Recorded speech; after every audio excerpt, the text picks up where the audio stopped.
Hello friends, and welcome to another Pauper League. Today we're playing something rather exciting. This is the list that recently won the Pauper Challenge. And it's Jund. For anyone that isn't in on the joke, Pauper and Jund have not gotten along. It's traditionally been very difficult to run a three-color deck in this format, except for a couple of exceptions, like when the Astrolabe was legal, it was very easy, and then Tron is an exception to this rule. Since we've got access to Bonder's Ornament and the various thriving lands, Ash Barrens, it's become easier and easier to add more colors to our decks. And this deck is trying to take advantage of that.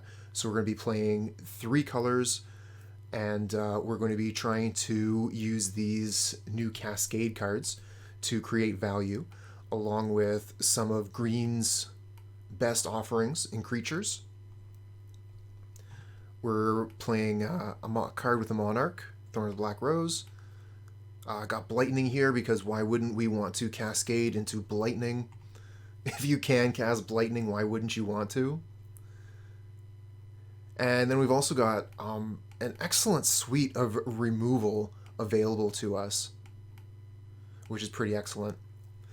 As far as the sideboard goes, the Okiba-Gang Shinobi is pretty spicy. It's going to allow us to potentially put cards like this back into our hand, but more importantly, being able to force the opponent to discard 2 cards a turn is game-breaking. The full 4 Pyroblasts, we have 3 Cleansing Wildfires, get rid of Tron or punish opponents using Gruul lands.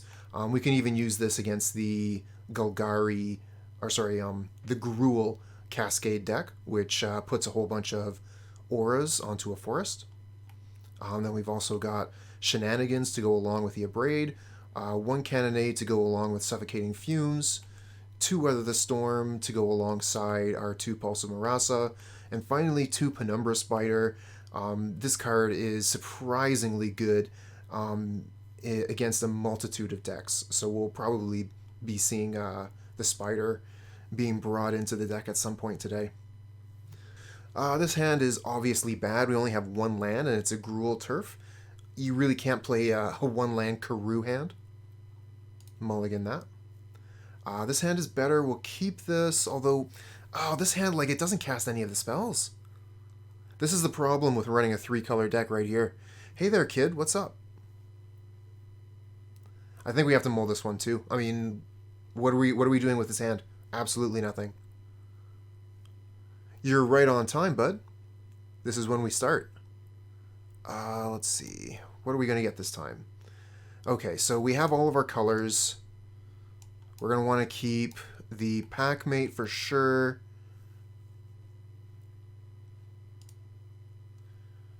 Two cards back. I think the Thorn could potentially get us back from a mulligan, but we need to have removal spells in order to keep the Monarch, I would assume. Let's just keep a Lightning Bolt here,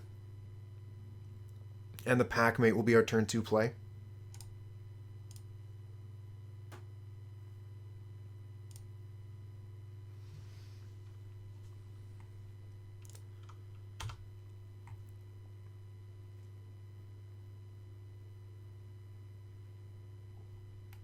Okay, so there's the Ice Tunnel.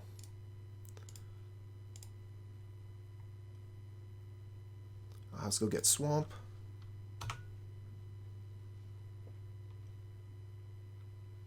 Okay, we got another Thorn. We're going to play the Swamp because the opponent knows about it, and then we'll just foretell the Packmate.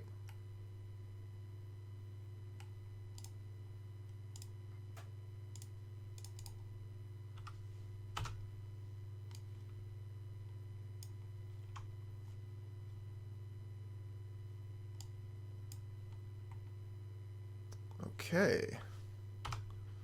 Thought Scour. That's a good way to get a Gurmag Angler out pretty quick. But it looks like they're missing a land drop here, so that's pretty good for us. We're going to play the Forest, get this Packmate, going. We'll keep up red for the lightning bolt, I guess. Get another mountain. Okay, we'll pass here. And if we can get a Thorn out, that should pretty much be GG. I mean, they need to find a land with this Brainstorm, or they're Brainstorm locked. So they didn't find a land, they scoop it up. We know what they're playing. So let's see here. Penumbra Spider is good. Cannonade is good. Pyroblast is good. Okiba-Gang, so-so. So let's see here. I think the black removal is going to be a lot more effective than the red removal. Abrade isn't really necessary.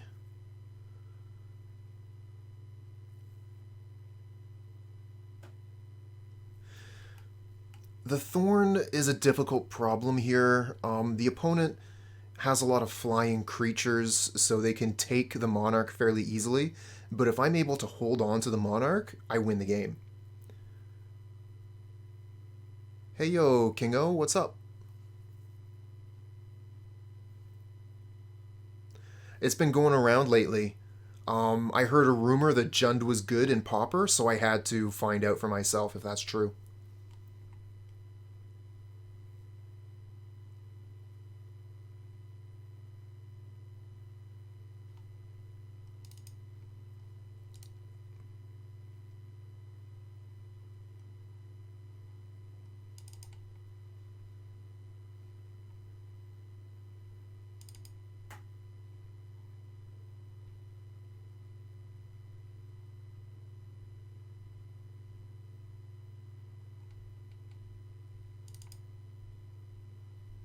Just trying to thin here. Just take out a couple of cards that I don't feel are super important. I do want to try and keep my curve fairly high so that my spells aren't going to be as likely to be countered by Spellstutter Sprite.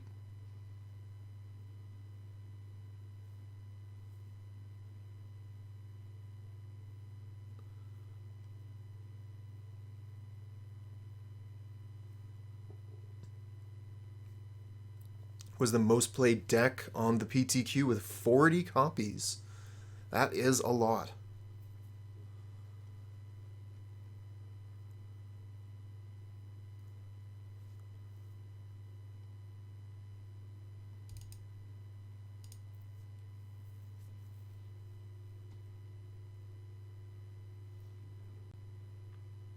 Yeah, people have been saying that for a long time, especially in Pauper. But, things change pretty quick. Never downplay decks. I should have listened to you, kid. So this one's pretty close. We go get probably Forest with this, and we're just missing one land at that point.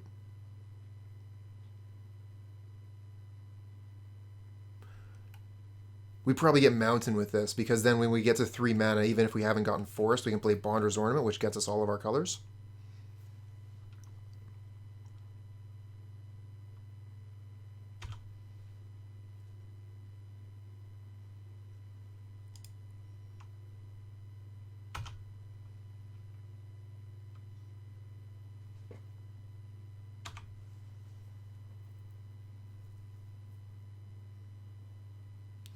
Another Brainstorm here. Probably play a Terramorphic Expanse after this, so they can do the Brainstorm Shuffle.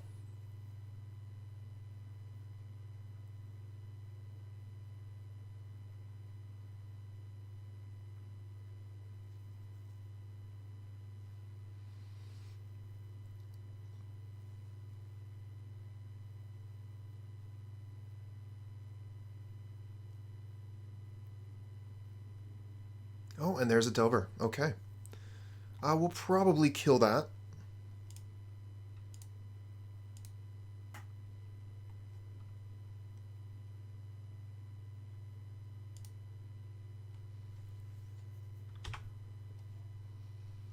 And we get another land off the top. Wonderful. So we can Lightning Bolt the Delver and then use the Ash Barrens to go get Forest.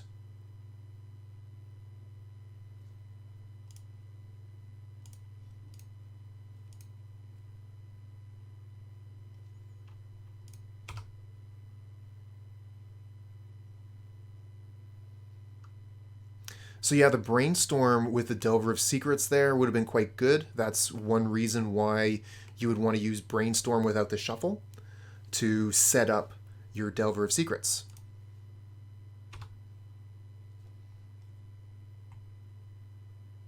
And there's the Evolving Wilds.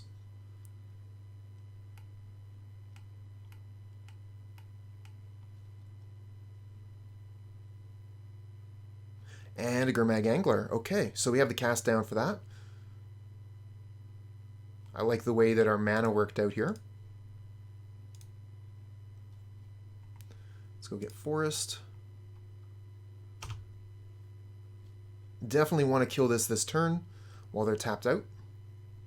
Rot Farm. Oh, that's a good draw. So I don't even have to waste the untapped mana. I can cast down the Angler, Rot Farm the Swamp. This is good.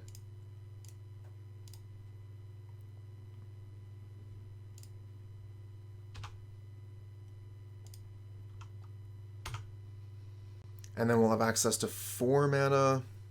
Probably just Bonder's Ornament next turn.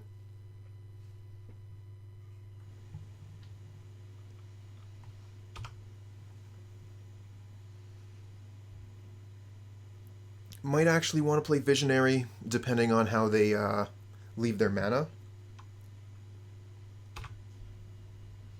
Okay, so that's an Augur, so they're tapped down. So they could have Snuff out, but they don't have Counterspell available. So I'm going to want to get my Bonder's Ornament out. They're going to have a harder time removing an ornament rather than like a creature.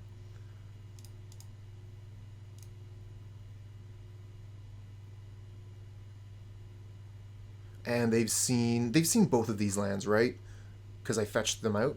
But yeah, we've seen the swamp for sure. And pass back. 1, 2, 3, 4, 5, 6. We'll have enough mana for Boarding Party next turn.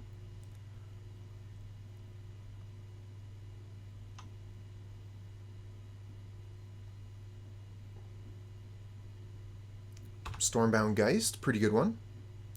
But they've tapped off Counterspell, I think. Because they just played this swamp, right? No, they didn't. They haven't played a land yet.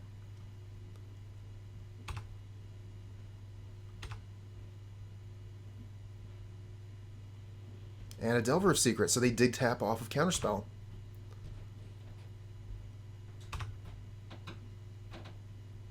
Packmate. I would have loved to have that Packmate last turn. Alright, looks like a Boarding Party here.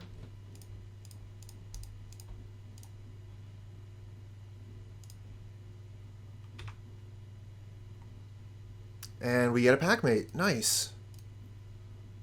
Good get.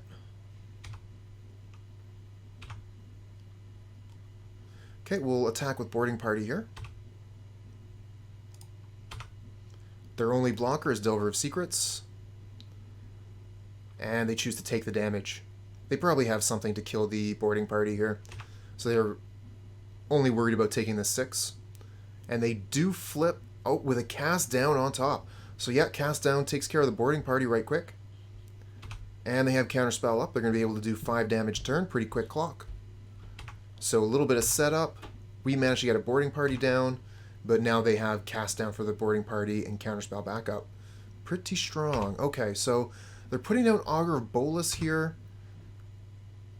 So they're probably going to hold up Counterspell and then cast down the Boarding Party my end of turn.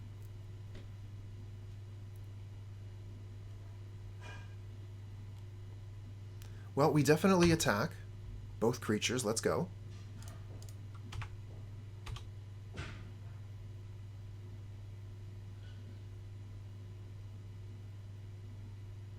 Okay, so they'll block the Boarding Party and then take 3 damage.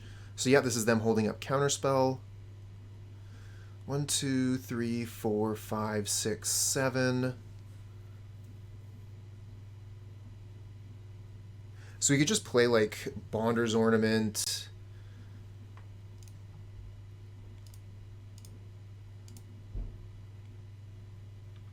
Okay, and now 1, 2, 3, 4, 5.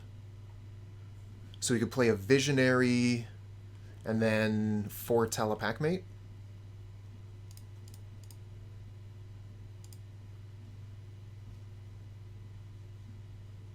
None of these are amazing counter targets, so they'll probably hit the boarding party. Oh, the Blightning! I want to cast you.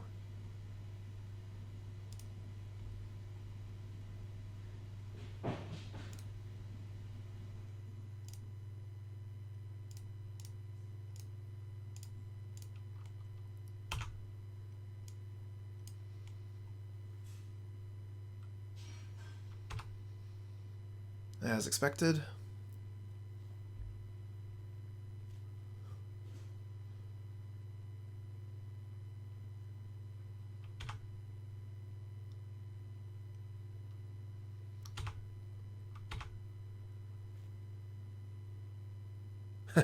Cannot be countered, needs to be printed on more cards. Just gotta wait till they tap out. Which they're never going to do again.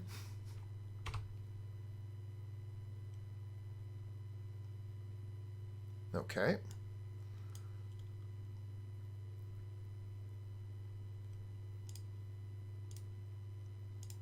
I'm gonna cast this pre-combat, see what I draw with it. Lightning Bolt. Okay, Lightning Bolt kills Abomination, which slows down their clock by a lot. A lot.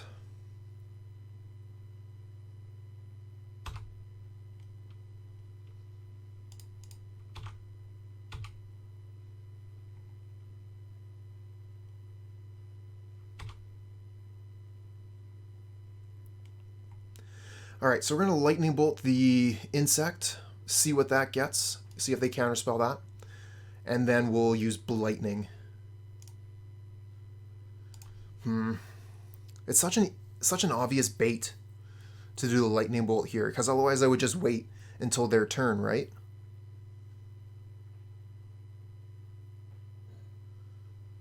And if I Blightning without using the Lightning Bolt, they're definitely going to counter it.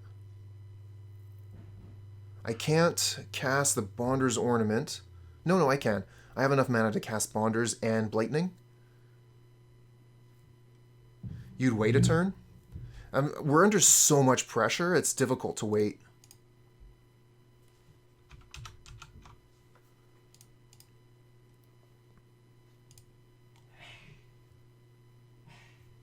I see what you mean. Okay. I'm into it.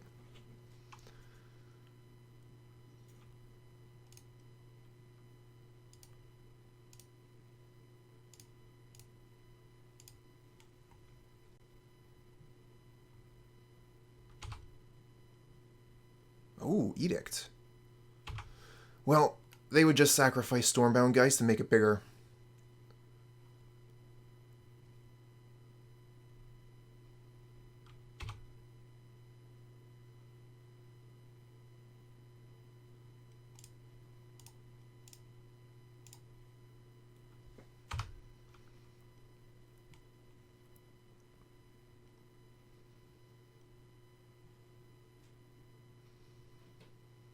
Okay, so they do throw out the counter spell for the Lightning Bolt. That puts us to 4. So we're dead next turn. Oh, but this has reach. 1, 2, 3, 4, 5, 6, 7, 8, 9, 10, 11. That's 7 and 3 is 10. So we have exactly enough mana. They don't have counterspell, that's for sure. What if we attack all and Blightning? So they block Packmate to block the most damage. And then they have removal spell for the other Packmate. They take 4 and 3, go to 1. So if they have double removal spell, that's a problem. Also, I would like to cast the Annoyed Altisaur before combat in case we get a pirate. But the problem is I kind of need the mana from the Visionaries if I want to do the Blightning Altisaur thing. Always attack first versus control. The thing is, like I said, I don't know. I could get a pirate here, and if I could get a pirate, I should.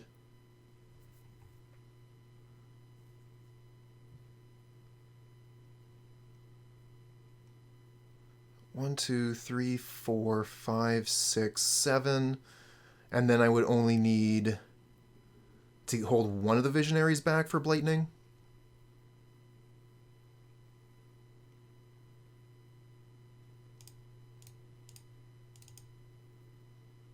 One, two, three, four, five, six, seven.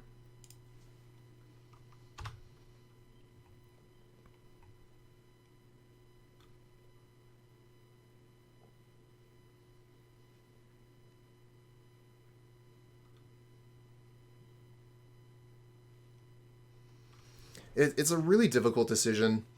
It might be better to wait, even though we might be hitting a pirate, because we want to keep that Altisaur. So if they have removal spell, now they know they got to kill the Altisaur with it so they can attack with their flyers.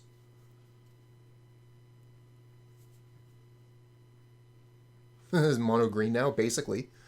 Well, that doesn't do very much for us.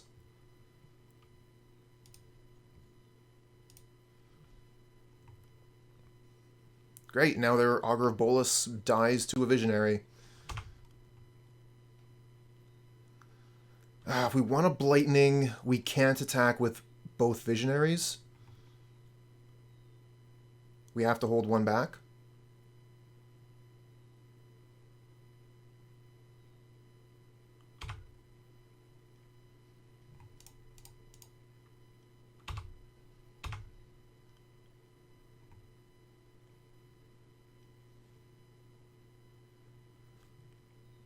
Apparently I need to use my mana now,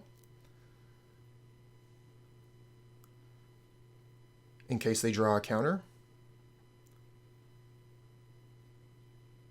Well, I mean, we're definitely going to be doing it this turn. I'm going to attack with these guys, let them make their decision on what to do, and then I'll Blightning second main.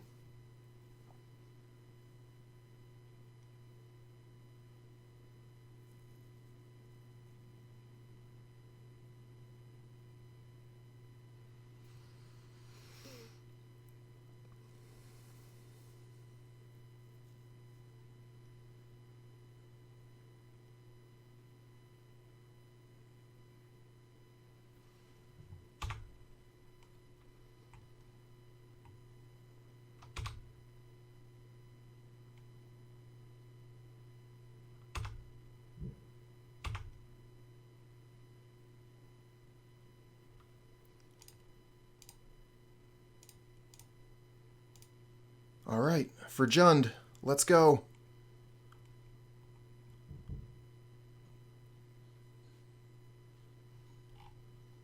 This should be GG. And it is. This hand looks fine. It's slow, but fine.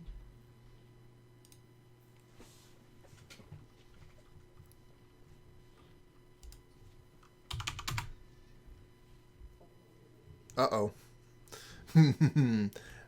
First turn Quarian Ranger doesn't look good against a slow hand.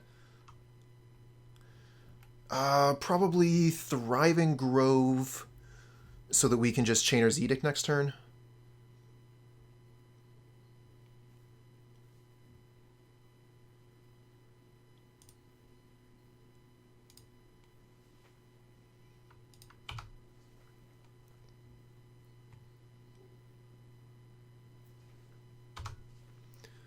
Attack with Quarian Ranger. Ouch.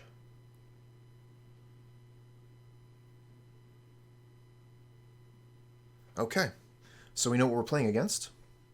And Chainer's Edict is going to be super bad against this board.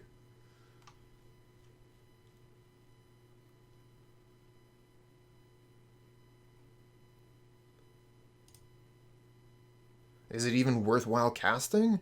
I mean, we got to get rid of the spawn, right? Otherwise, Chainer's Edict's not going to do anything ever. So abysmal.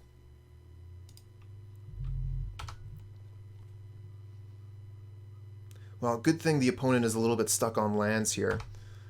Because our deck is slow, and theirs is fast.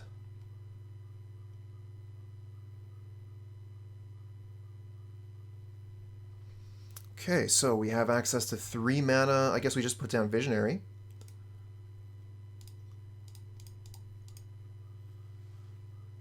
and hope that it gets the opportunity to block. Ooh, Pulse of Murasa is a good one here. Going to be able to... Yeah, Savage Swipe, so we're going to be able to buy back our Visionary, gain some life back.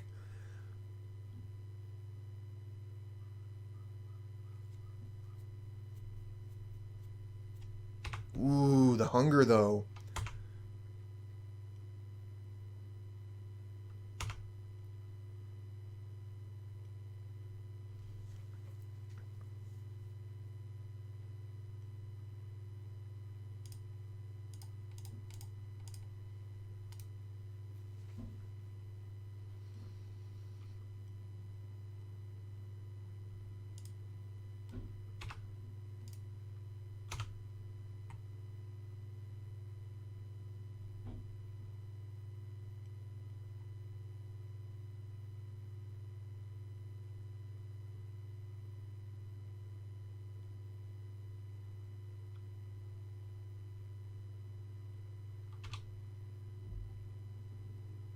So this is 9. Yeah, we're not going to be able to put up enough of a defense here. Got the wrong side of the deck here. Needed more removal magic.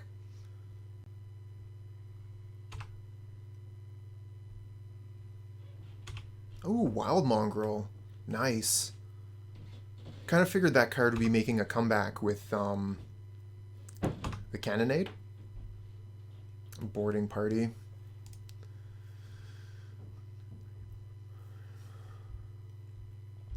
So yeah, we're dead. We could play the Bonder's Ornament, play Visionary, but even if we block here, then we're still taking lethal.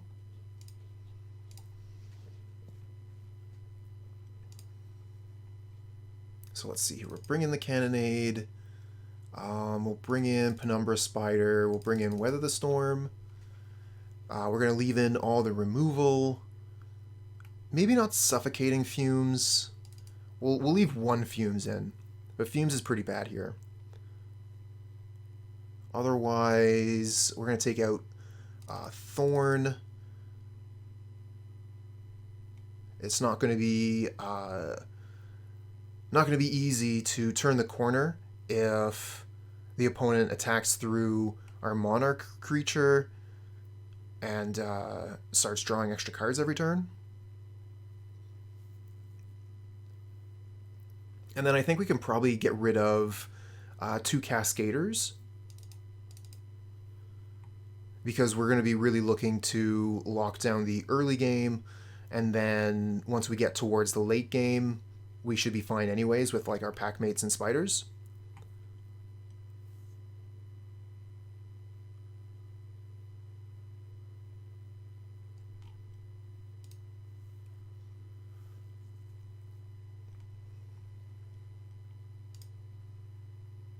Okay, so we got Lightning Bolts.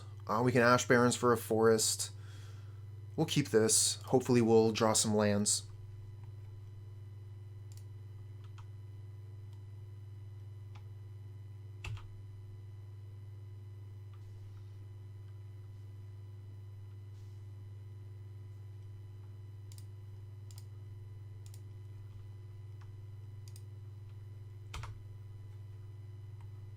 Of course, we draw a black removal spell and we have no black manas. We could just bolt this and just not worry about what comes up next. It's probably fine.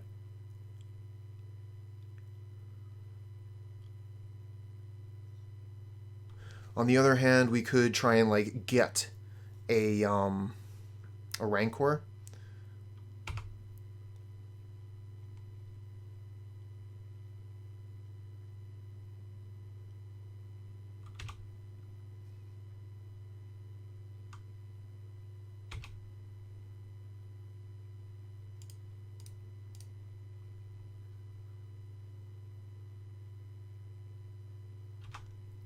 No damage. Okay, how many creatures are they playing this turn? Hopefully only 2. Nope, it's going to be worse than that. Alright. Wow. Tough. Okay. Let's see if we get some black mana now for cast down. Nope. We do find another mana source though, so we can play the Visionary, or we can foretell the Packmate and then lightning bolt something. It is Tuesday.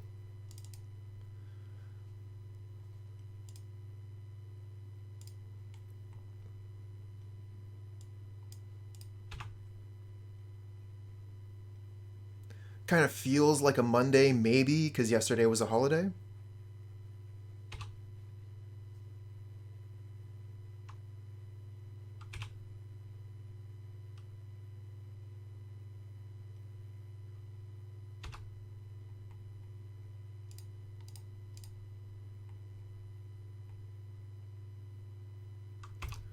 Ooh, still playing Vines, huh? Makes sense. Well, let's see what we get. Another black card with no black mana. That's not going to do.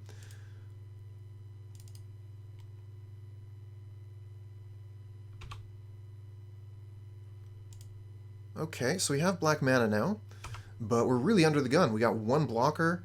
They have good attacks.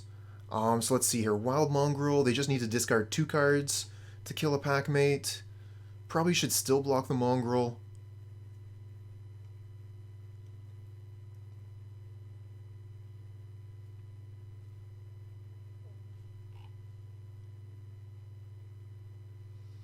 But this seems like a pretty tough matchup, especially considering how easy it is for us to stumble in these early turns. Okay, here come the pack.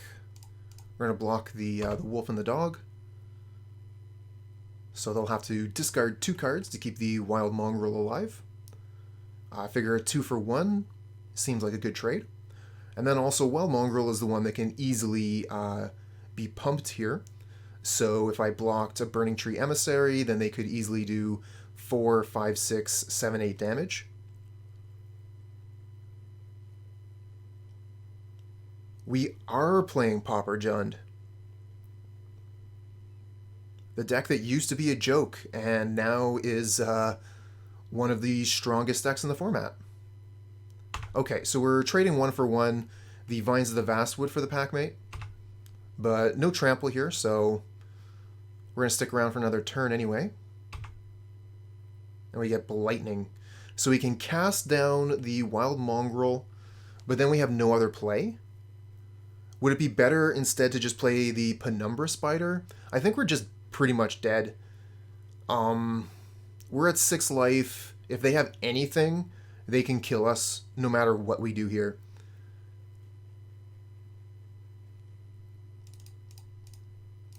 So we're going to play Spider, which I think is probably our best play, considering what's in front of us. Again, we block the Mongrel. They easily have a lethal attack here if we don't. And that being said, they easily have a lethal attack here.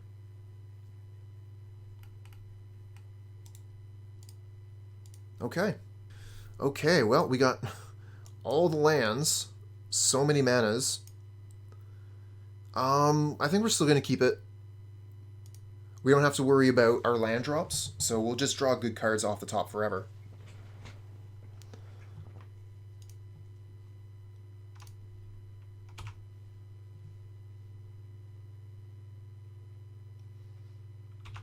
How's the lag testing going? So this is probably Boggles.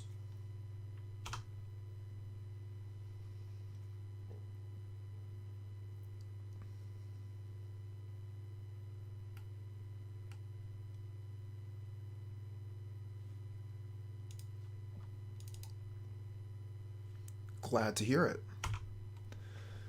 Does anyone remember the time that I made a plant token into a 20-something? Ooh, Glistener Elf. Okay. Well, that's a horse of a different color.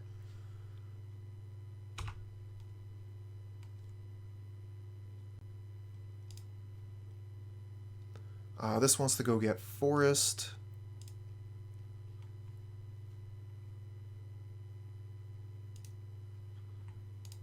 And we're going to Lightning Bolt the Glistener Elf. Get that out of here. Gains hexproof. Okay. Snakeskin Veil.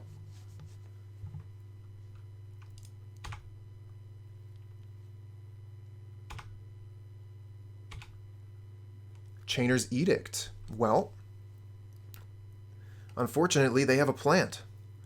So we could Edict. I mean, we could Pulse of Murasa, but Pulse of Murasa is not going to do anything in this matchup.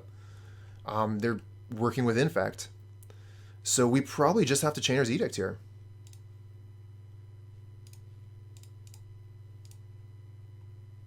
Land or creature, yep.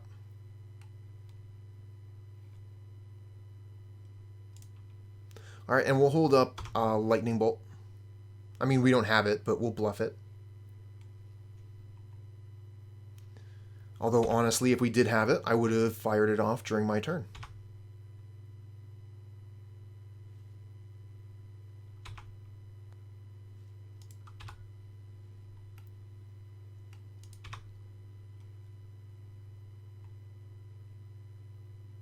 Yeah, Snakeskin Veil reminds me a little bit of, what is that card called? Blossoming Defense?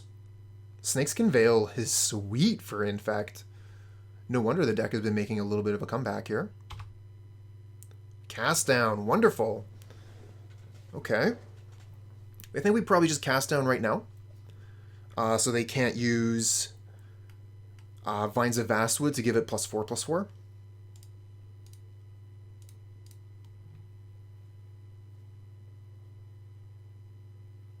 And we got it! That is good news.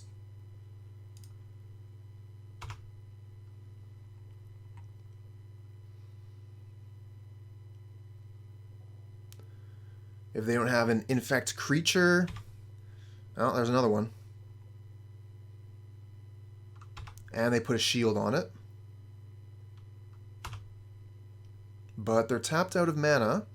Let's see if we can find a removal spell. Not this time.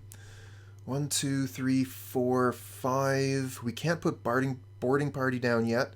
So it looks like we're just going to have to play Swamp, Pulse of Murasa, Ash Barrens this turn. Not very exciting. I mean, we have a pirate, but we can't cast it. 1, 2, 3, 4, 5.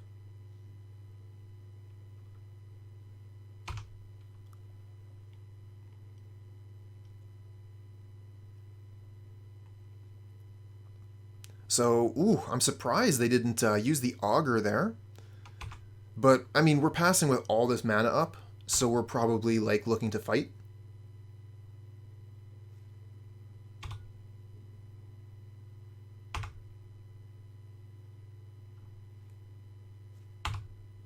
Shiver me timbers! How are we not dead?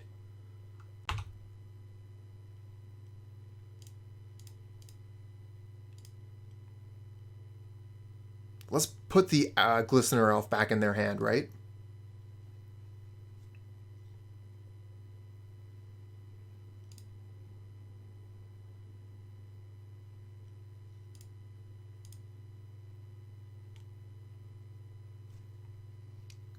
If I don't cast the creature, I'm dead. I think you're right. We're just going to go ahead and get rid of these.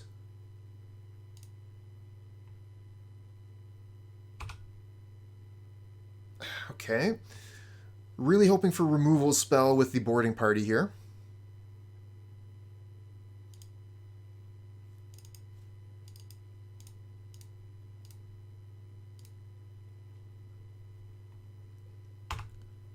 What do we get? Another Pulse of Murasa? Give me a break, deck.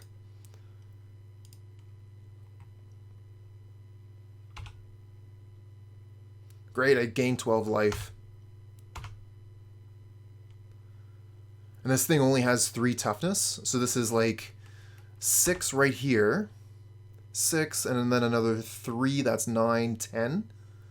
So yeah, that's lethal on board.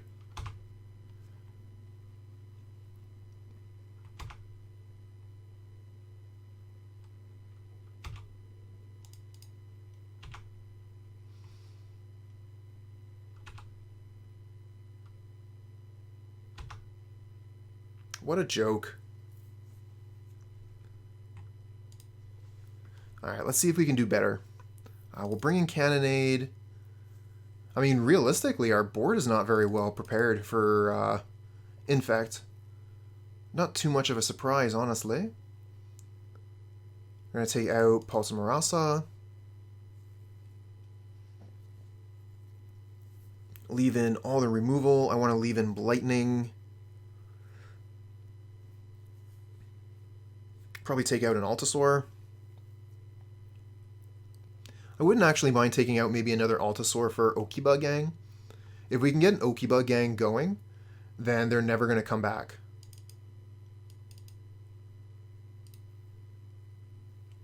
Maybe we need more life. Good thinking, handsome. Oh, here we go. Double cast down. Penumbra Spider is an amazing blocker. This hand is gold.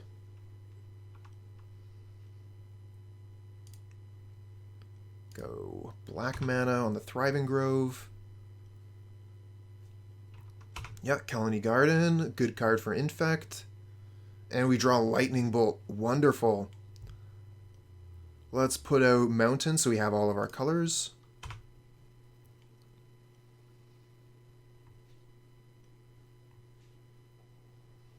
And our goal is just to kill every single Infect creature we ever see. When you feel like playing roulette, just pick up Infect and you're good to go. I mean, either that or Boggles. Basically the same thing. Cast down.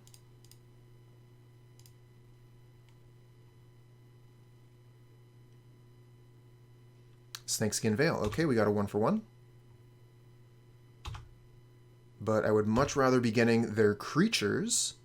Chainer's Edict, not that hot with the plant on board here. Let's just go ahead and Lightning Bolt the Glistener Elf and then hold up Cast Down. Either that or we could just Chainer's Edict this plant out of the way. I don't mind that, actually. We could just Chainer's Edict this out of the way and then play Penumbra Spider.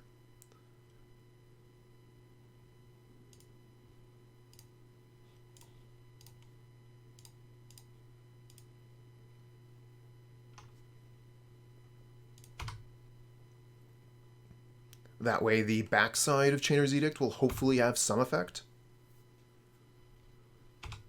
Okay, Seal of Strength and Augur, so they've got a big one coming. Another Chainer's Edict. So we could use that to get rid of Llanowar Augur, but I think I would rather just play the Spider.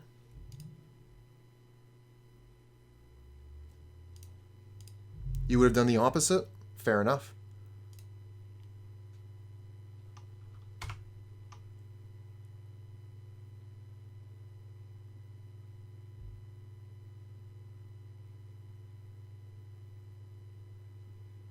Okay, another elf. And we're going to be a little bit more careful with our cast down here. I think we are still going to Chainer's Edict, get rid of the Augur.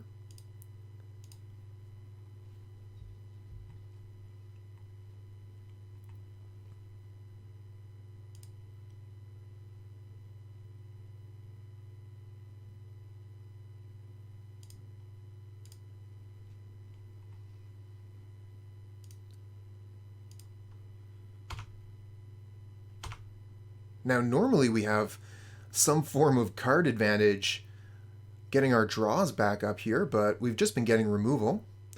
Okay, so this is a bit of a bait. If we try and cast down in response to the Rancor and they have give this creature protection or whatever, we're in a lot of trouble.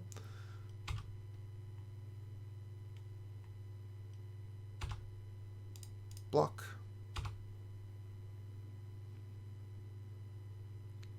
They're going to use Mutagenic Growth, fine.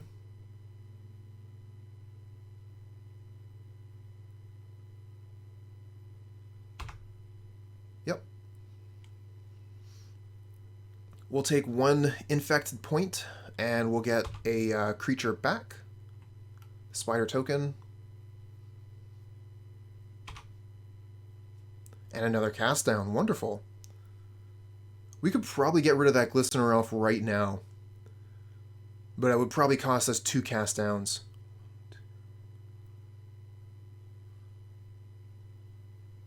We're 2 mana off of those Chainer's Edicts. Let's make them use more resources here.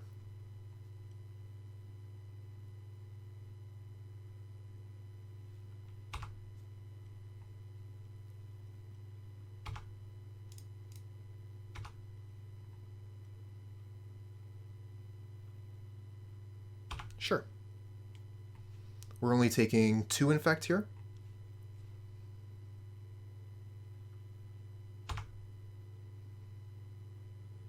Yep, that's fine.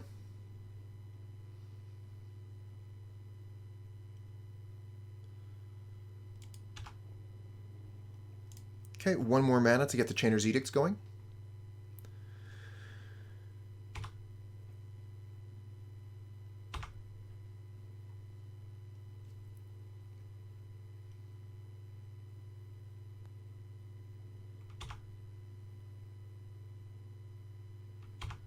So they might feel incentivized to go in on this turn.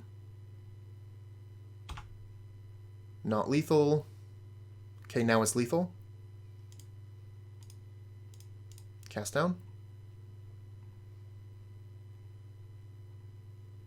Oh, it worked. Figured for sure they would have had some protection. Oh, that's a... What is that? A 3-for-1? We got the Seal of Strength and the Giant Growth.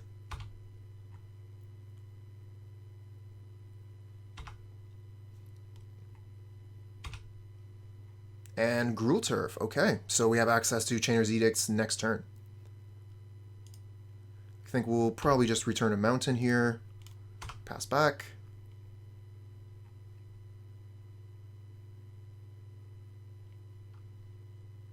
Sure. You want to start doing regular damage? That's fine. Yep, double Rancor, way to go.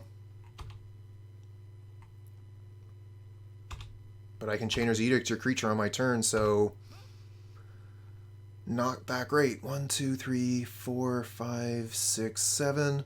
So we can cycle the Ash Barrens, go get Forest, and then still do the Chainer's Edict.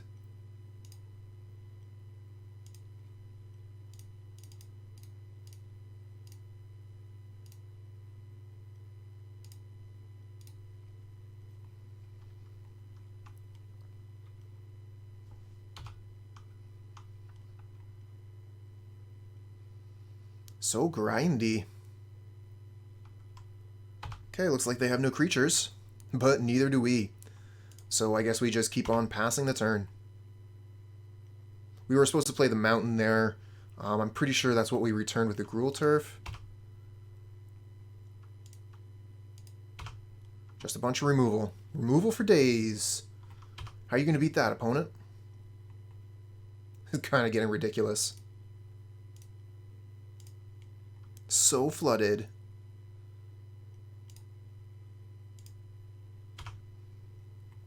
It's fine. We'll draw a good card soon. We got a lot of them in our deck.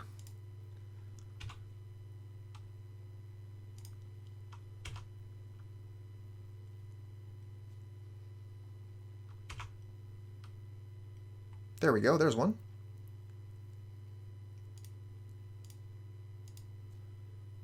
I had to make sure that I would be able to cast all my spells once I started drawing them. This one's a black one, so we'll go red mana, I guess? Who cares?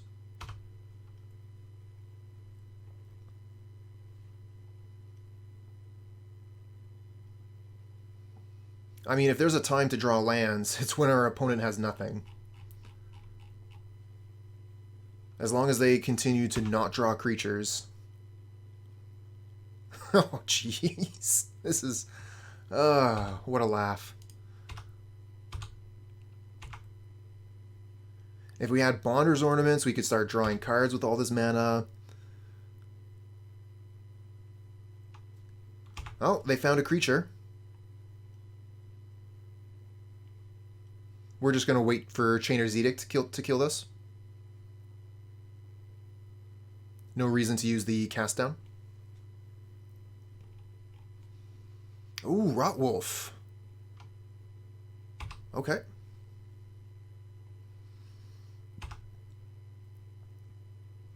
Six, 7, 8, 9, 10, 11, 12, 13, 14.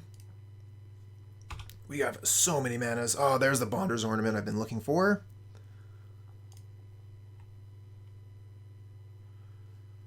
Double Edict? Absolutely.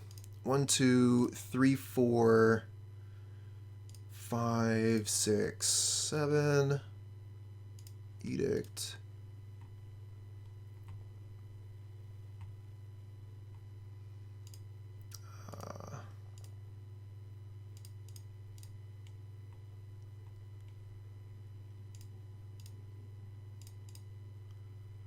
One, two, three, four. So I can draw a card with Bonder's Ornament if I don't attack. Huh. Okay. So let's draw a card, I guess. Nice draw.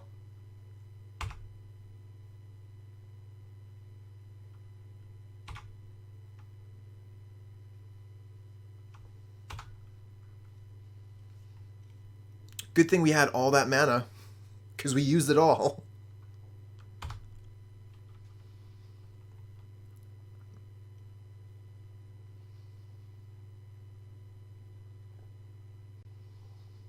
Okay, got another plant token. So it looks like our edicts aren't going to be doing much work. Oh, looks like they might be going in for regular damage again. Cannonade. Cannonade doesn't really deal with this problem here. But we can lightning bolt that problem. Let's draw a card.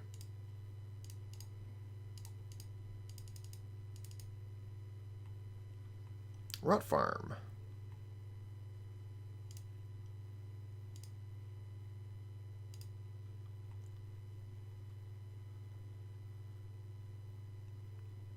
Ooh, Vines of Vastwood. They're going to save the Augur. You got it.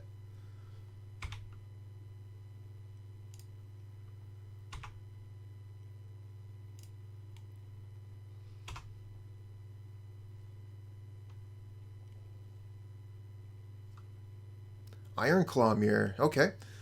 So they're getting the creatures out now. Yeah, I'll take 2. That's fine. 2 regular damage coming on in. We could Cannonade here. I don't mind that. We don't have to worry about taking any kind of like Infect damage. Maybe we get rid of 2 of their creatures. Okay, they're going to save the Mirror.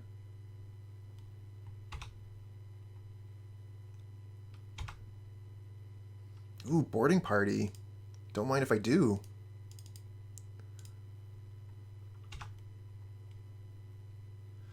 And we get Okiba-Gang Shinobi. Okay, why not? Throw him out there. Opponent has 1 card left in hand. I don't mind testing that for a removal spell. Or for something to save them from a removal spell, I mean. Another Bonder's Ornament.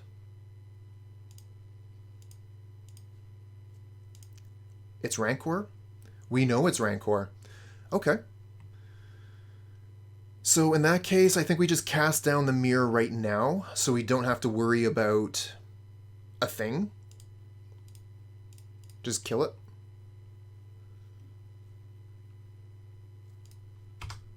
What matchups do you bring Shinobi in for? I've been kind of trying to piece this together as I go through the league. I decided to bring in the Shinobi in this matchup because I thought if we got into this kind of position, they're not going to be able to ever hold up any kind of...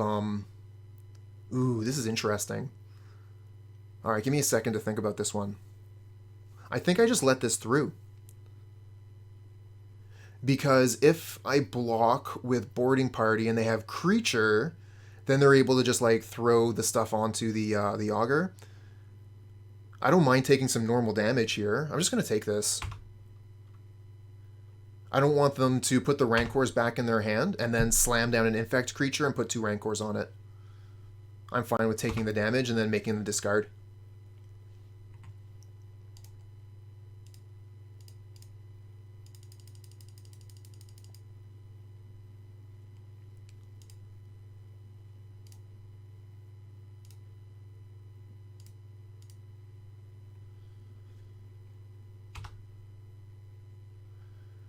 Okay. So now we're doing things. We were just like flooded for a while. I like the lightning bolt here.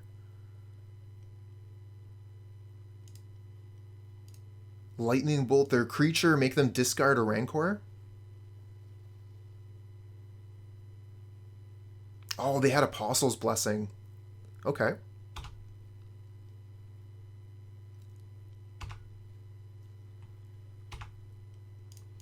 So yeah, my thought was, once I start attacking with Okiba-Gang Shinobi, they're not coming back. But Okiba-Gang Shinobi is also going to be good versus decks where you want to, anytime you want to control the size of their hand. So it looks like it would be good versus Familiars, versus Tron.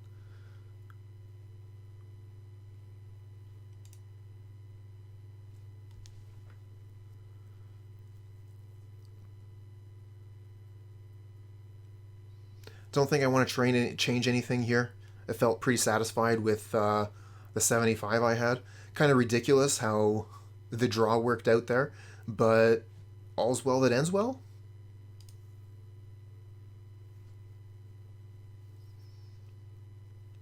I figure, you know, as long as I'm killing the opponent's creatures, then I'm killing the opponent.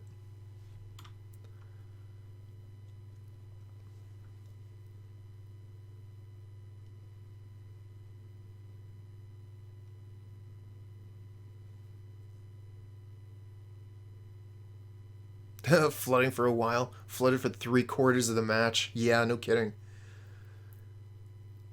It was just a really good thing that I had the removal spells that I needed. So I was able to draw out of the flooded eventually. If I had just been putting creatures in front of their creatures, it would have been a very different story. This hand looks fine. We have access to turn 2 removal spells.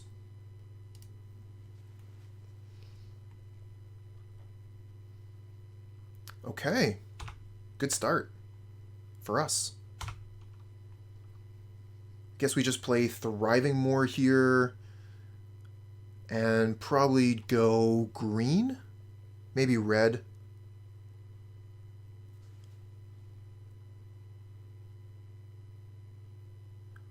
We could also go mountain and then do the Ash Barrens thing, but I think I'd rather get this Thriving Moor down while I can. And then we'll get the Rot Farm down at some point, like turn 3 or 4.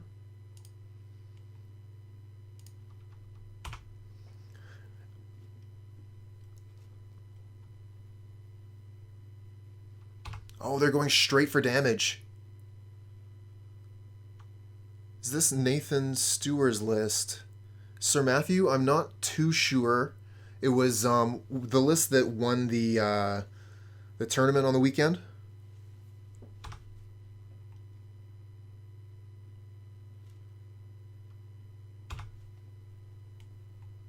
You had a dream that Big Macs were on sale for $1? That's sweet.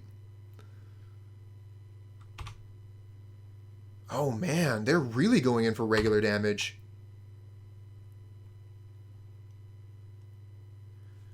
Sir Matthew, if you wait till the end of the match, I can double check.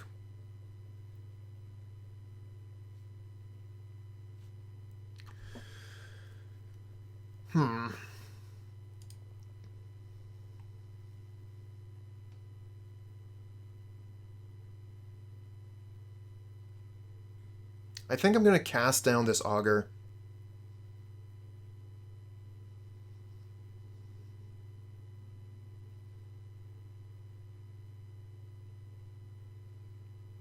It's kind of close. Like, I'm not that worried about regular damage from this deck. They're attacking me with O3s. If they don't do something really impressive, I'm just going to cycle Ash Barrens. See, I would much rather kill that creature. No attacks. Okay, so we should be able to get a 1-for-1 trade with a cast down. Either get the mirror or get a spell out of their hand.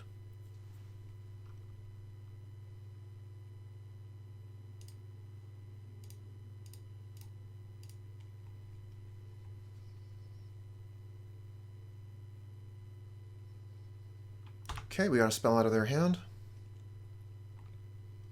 And then we can use Chainer's Edict to get rid of one of their augurs, so they can't just go ahead and give the Ichor Claw Mirror +6. But we are in so much danger right now.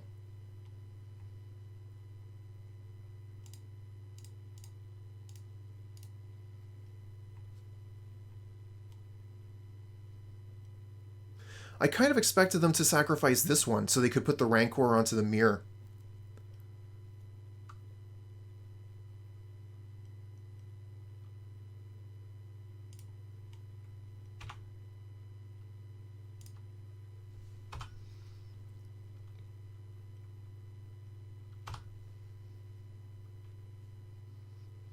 Okay. Oh, wow. That was a soft hit.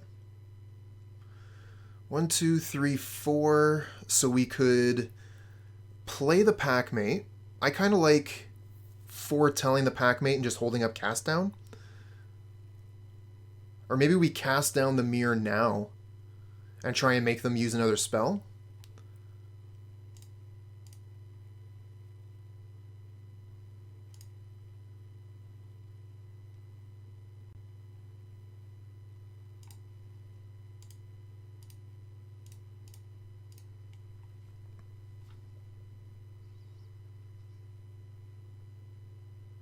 Oh, geez. Yeah, they have so many protection spells right now. Okay.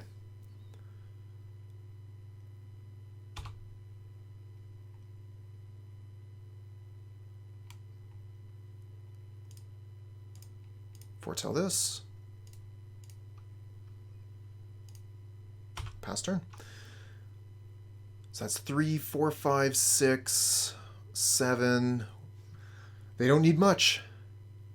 They don't need much. This would be a really good turn for them to go all in because I'm tapped out again.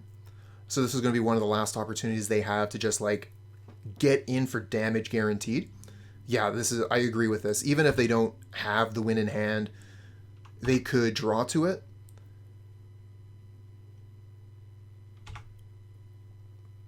They just need one more spell. There it is. GG.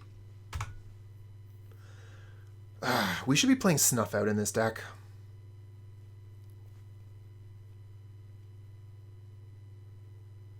Good job. This one's risky. We'll probably draw lands. Last seen playing Jund? Okay. Jund v Jund. Let's go.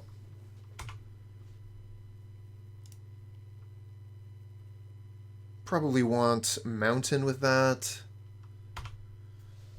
Just because of like the cards that we have in hand.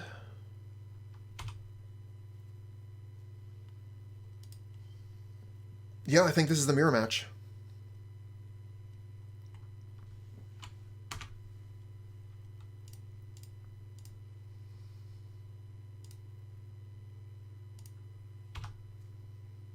Okay, we get Forest. We have all of our colors available. Nice. We can play Bonder's Ornament next turn. Let's go.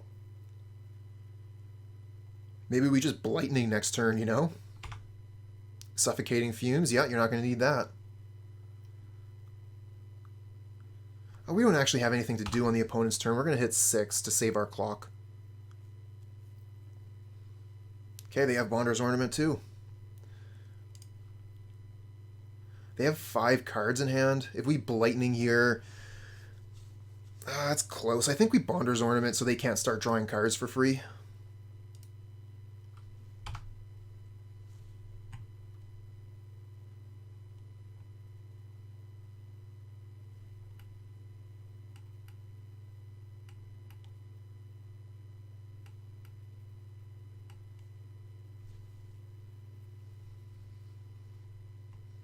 Oh, they're going to Abrade our Ornament. Damn.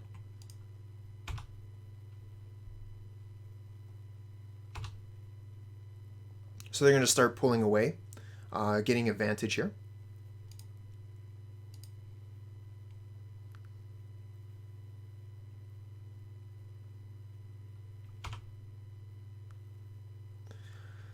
That is unfortunate. Alright, let's Blightning.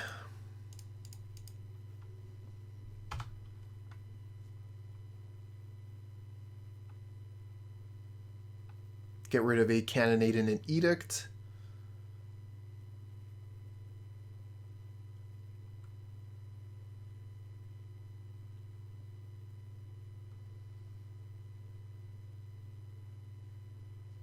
And they play a Visionary.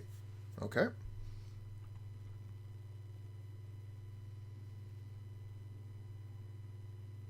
Oh, and another Bonder's Ornament. Okay. So we get Bonder's Ornament again. I think we're going to play Ornament and then kill their Visionary. So we cut them off on mana a little bit. And they can't just draw cards for free. 1, 2, 3, 4, 5, 6, 7. But they have enough mana to start casting Altisaur, even after I've killed this Visionary. Maybe I should have held up that Lightning Bolt in case they had Boarding Party. Then I could have killed Boarding Party before it attacked, or before it dealt damage anyway.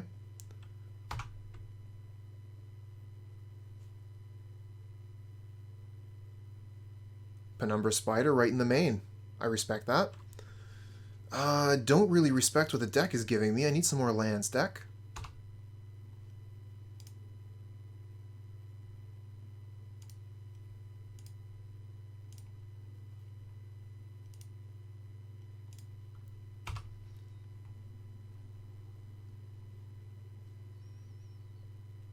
And Penumbra Spider is going to be pretty good versus Chainer's Edict.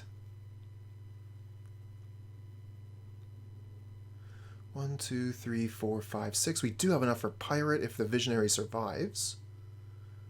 This looks like Dino. Nope, this is Chainer's Edict with Flashback. Okay. Ah, Bajuka Bog. Yep.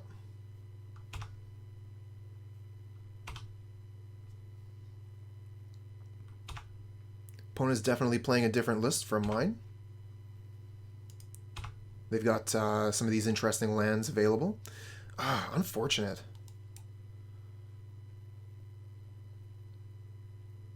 Don't have enough for Boarding Party here. I guess we just Chainer's Edict twice, as bad as that is.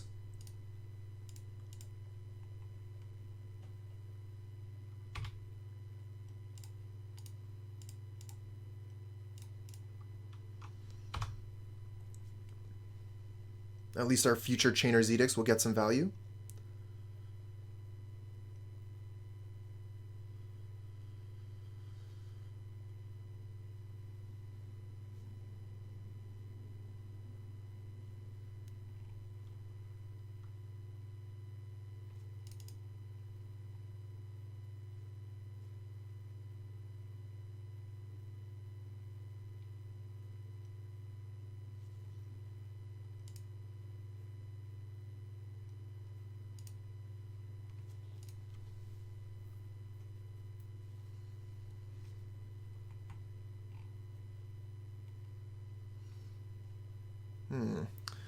Well, not too sure what the opponent is thinking about doing here. They got 3 cards in hand, but as we saw during my Infect matchup, sometimes all you got is lands.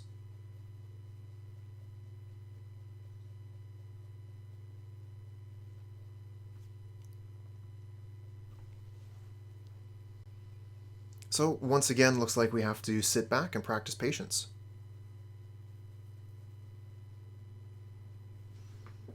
Ah, not for too long this time. Opponent's just passing with all that mana up. Another Boarding Party. Deck. Deck. No, deck. No.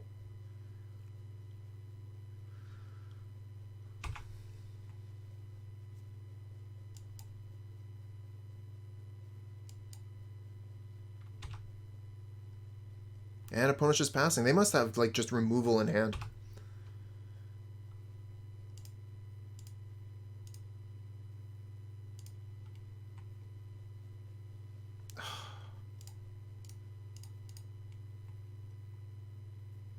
Okay, now we're talking.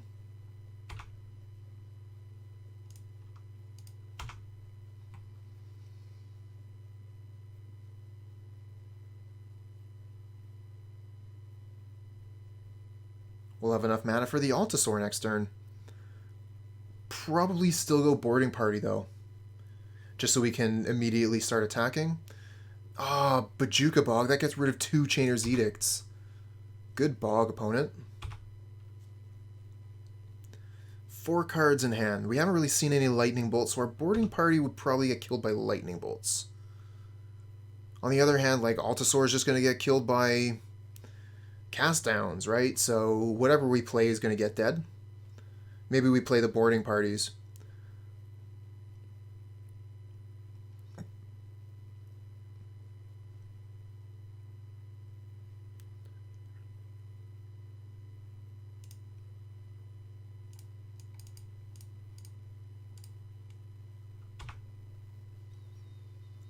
Bonder's Ornament. Cast it. More manas. Bye-bye Boarding Party. Okay, they killed it with a Cast Down, not even a Lightning Bolt. Nice.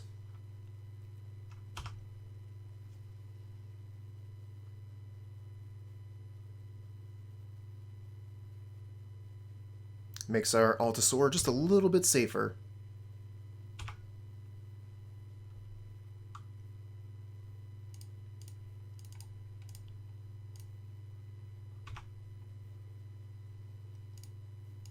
Yeah, go ahead and cast that, draw a card. Now we're getting some value going. Bye-bye Boarding Party. Another cast down. I think we probably just play the Packmate here.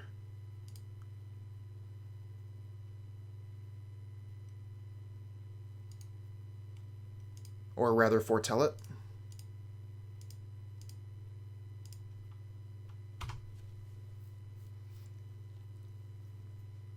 It does leave us open to potentially getting hit by a Boarding Party.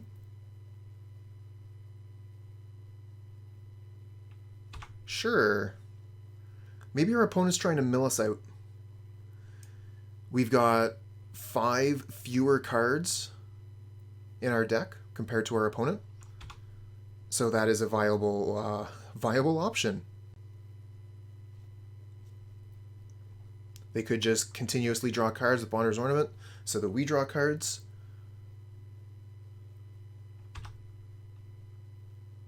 Definitely not playing the Thorn.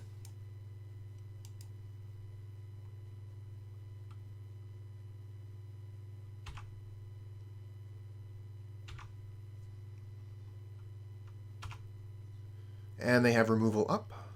What do we got here? Cast down. Alright, so I think we Chainer's Edict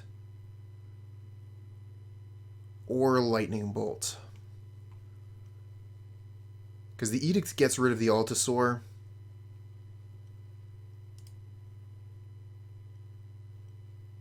But Lightning Bolt also goes face.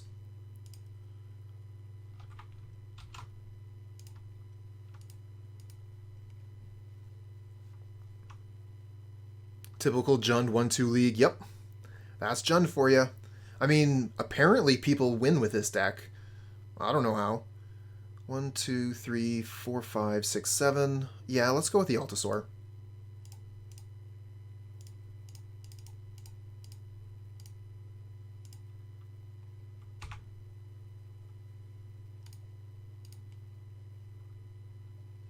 Get a bolt for their face.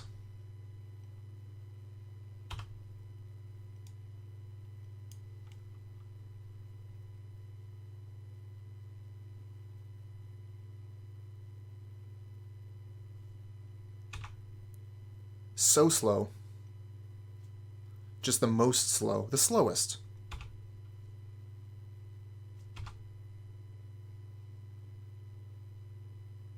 I mean, yeah, if you're trying to grind out leagues as quickly as possible for value, absolutely.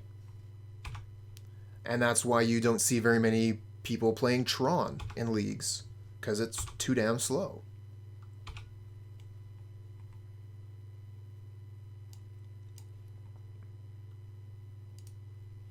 Bolt that. Get out of here. I should have cast Boarding Party first, But I don't think we have any more Chainer's Edicts in the deck, so that's not a problem. 1, 2, 3, 4, 5, 6.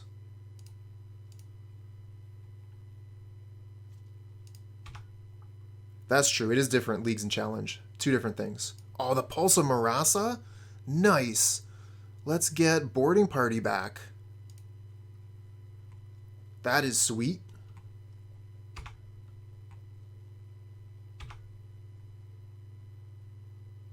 Okay, they have a Bolt.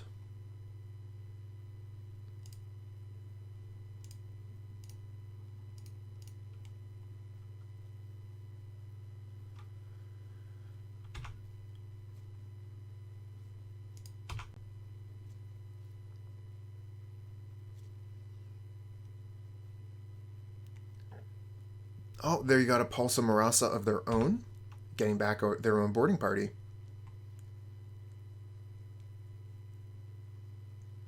The value, it's significant.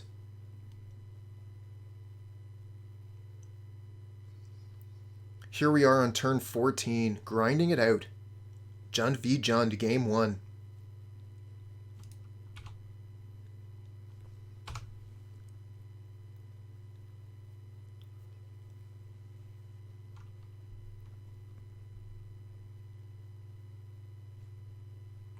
Ooh, and they get a Packmate. Good one for them. We'll block if they let us. They probably won't let us. Chainer's Edict, okay. So they're going to be able to recast that Edict too.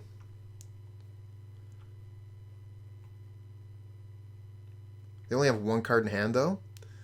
If we can kill this Packmate, we do have an Edict.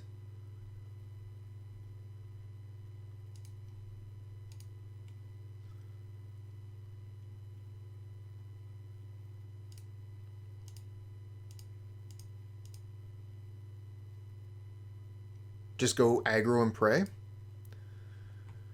I don't know about that. I mean, we have the cast down for the Boarding Party. We play the Boarding Party, they block. I like killing their creatures. 1, 2, 3, 4, 5, 6, 7.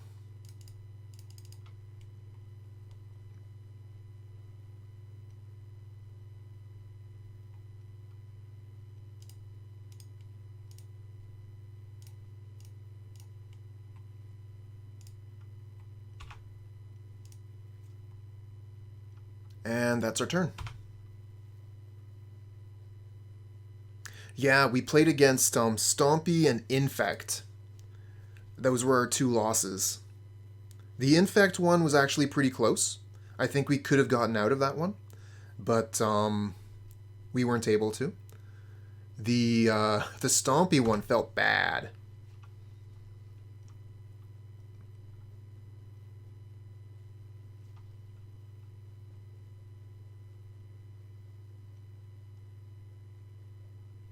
Okay, they're down to 1 card in hand again.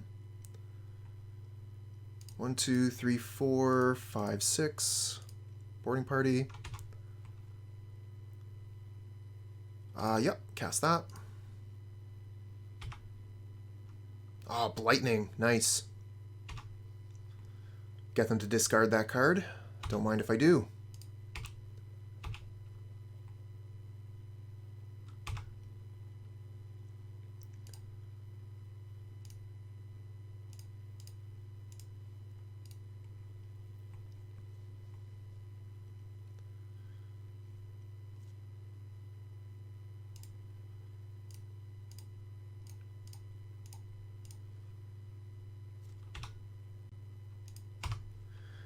One league on Jund, I played against 3 Ponza decks.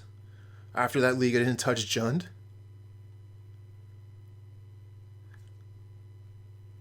So yeah, I guess the Ponza, if they hit your lands, you're not going to go too far.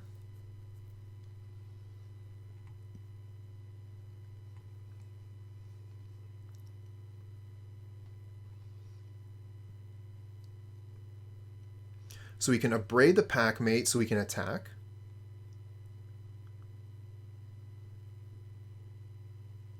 Ooh, they got a Thorn. Okay. So we're actually going to have to Abrade the Thorn here. so they don't have Death Touch.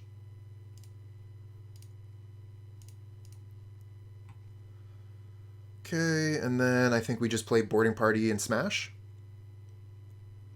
1, 2, 3, 4, 5, 6.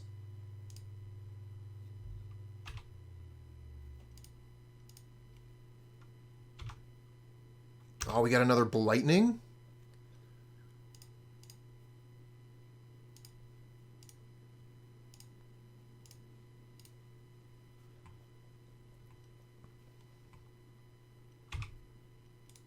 Attack all. That was your welcome package to John.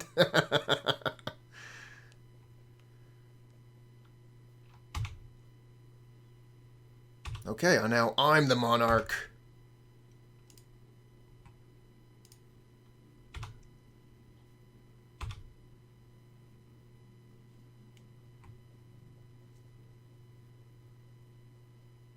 Yeah, that's an Altisaur.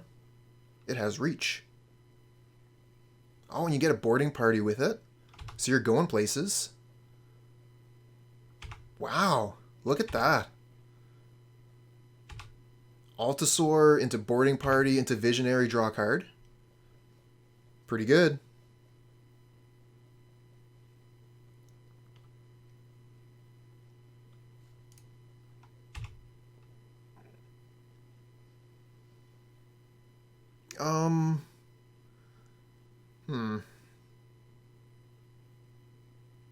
I'm gonna block this so we don't let them get the free card from the Monarch. It's pretty close though. I would like to have an extra attacker here.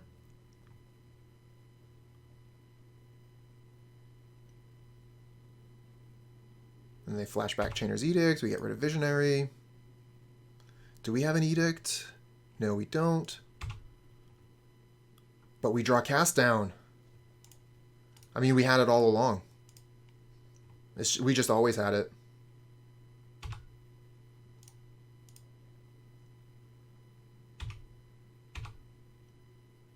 Probably could have drawn a card here in case we drew like Lightning Bolt or something. But yeah, it's GG either way. We had to, yeah, they wouldn't have been able to get through that. Okay, we're good. So we get their game one. We can bring in Shenanigans to destroy their Kajigit. Shinobi looks good. Penumbra Spider's good here. I don't really like Weather the Storm. Pulse of Murasa is quite good because we can get back Annoyed Altisaur. We can get rid of the 2 Suffocating Fumes. Those are dead cards.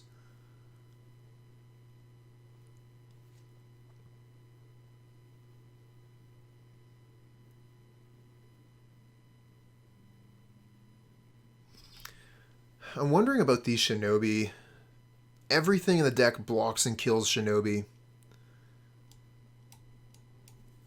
Like, if we can get these things to connect and keep their board clear, they're great. But if they're just, you know, a 3/2 for 5 mana,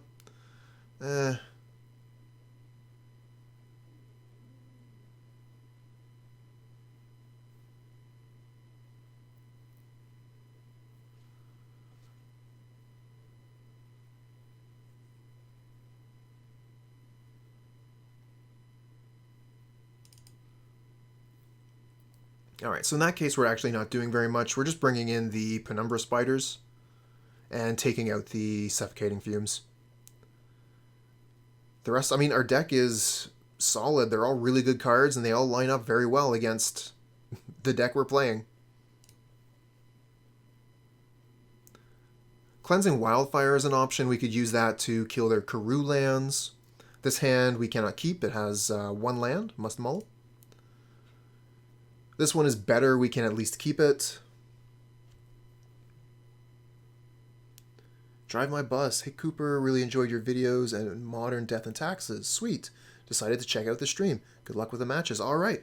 Well, thank you very much, Drive My Bus, for coming on by to the stream. And I play Modern on Mondays, Wednesdays, and Fridays. So if you wanted to check out the stream then, we'll be playing Modern. And I'll be playing Death and Taxes sometime this month. So either next week or the week after that. I'm actually leaning towards discarding the Blightning here. Like, we have the mana for the cast downs, so we're going to want to keep those. The Blightning's really good in this matchup, though. I think I'm going to get rid of the Lightning Bolt and then try and just, like, hold the Blightning so we can hope to cast it. As you can imagine, 2-for-1s are going to be pretty good. And we draw another Lightning Bolt anyway. Thoughtseize Glitch? Almost.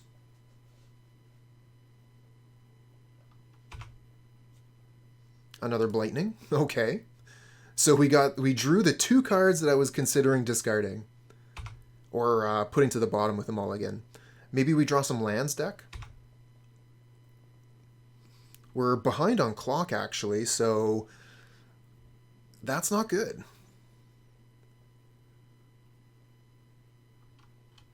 I kind of want to cast this down, but cast down on a Visionary is so bad. Ah, we only have... I wouldn't mind using one of these red removal spells, but we don't have any red mana.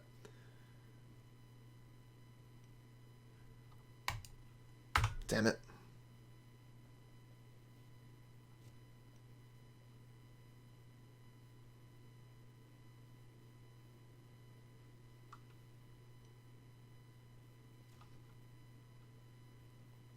Ooh, that is bad. That is so bad. That might actually be GG.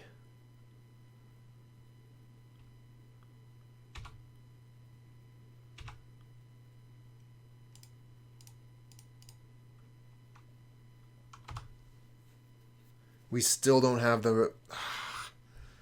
I think we should honestly just scoop here and move it to the next game. There's no way we can get back from this.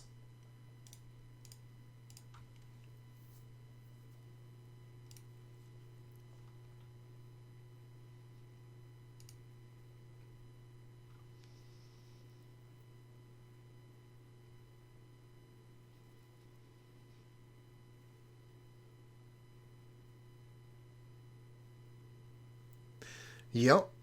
Yeah, it feels that way, Blind.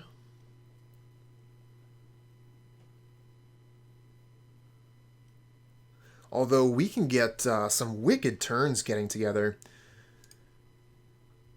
Just have the mana to do everything. Oh man, this hand is not great either.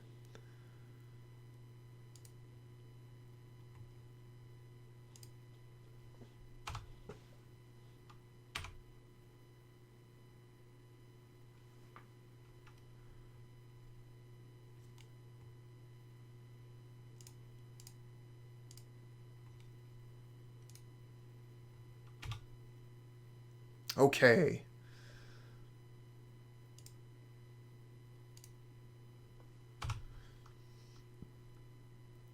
Looks like we're not just dead.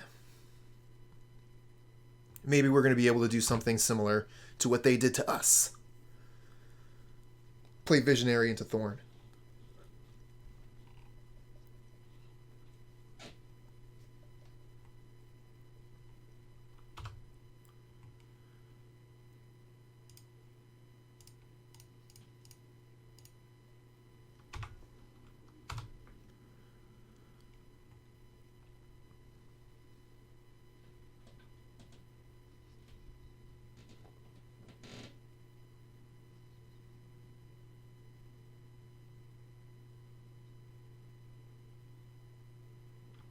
Okay, so they have the Edict for our Visionary, which means we don't currently have Thorn mana.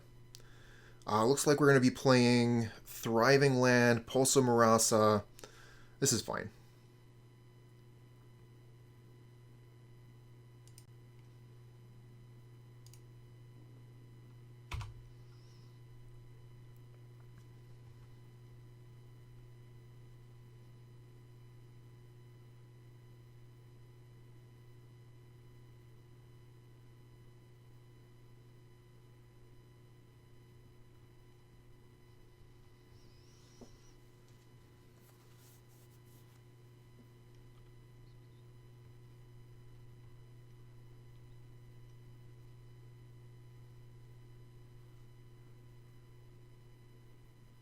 Wonder what that was.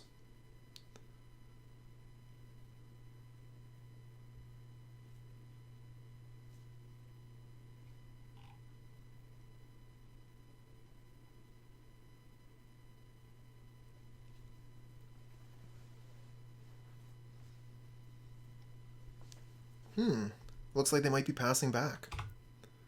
Well, no creature means that it should be safe for us to play the Thorn. They're not anywhere close to playing a boarding party themselves, so they're not going to have haste or anything.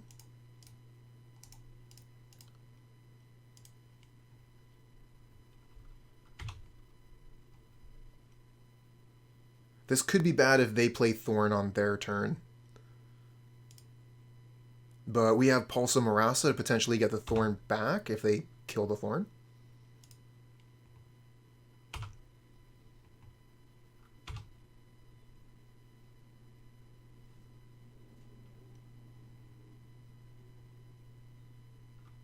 Okay, so they're using Pulse of Murasa, so we get to keep our Thorn of the Black Rose on the board for a little while at least. Got some removal for their creature. So we should be able to keep the Monarch for a little bit. So let's see here, that's 4, 5, 6. We actually have mana enough for Boarding Party when we untap. So it really depends on what the opponent does here. And we'll make our decision on what we'll do. Penumbra Spider, that's a pretty good one. Gonna have a hard time attacking through that. But we have the Monarch, so we can take our time.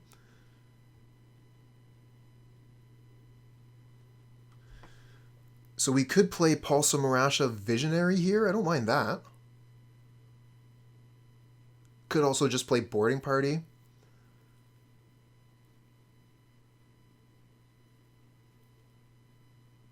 I kind of like Pulse of Murasa into Visionary, and then if they find some way to kill both of my creatures in attack, they'll be tapped out, so I'll be able to Boarding Party attack them and get the Monarch back. 1, 2, 3, Pulse of Murasa, the Visionary.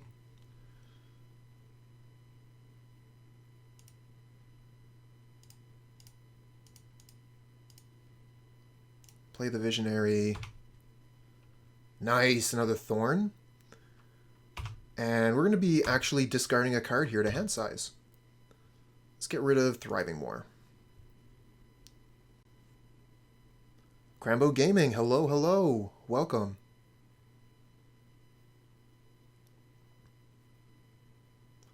Just playing some Jund v Jund action.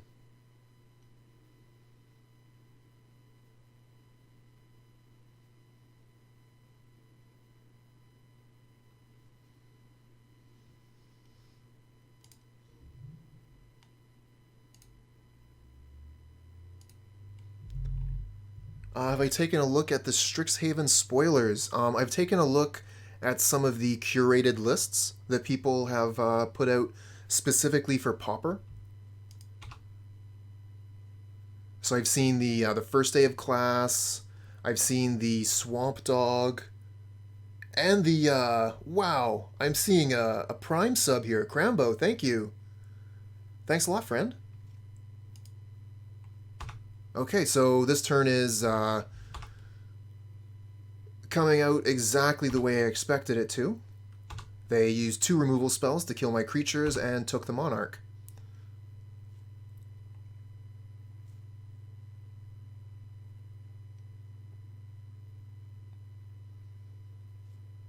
So Crambo, is there anything that you're really excited for from Strixhaven?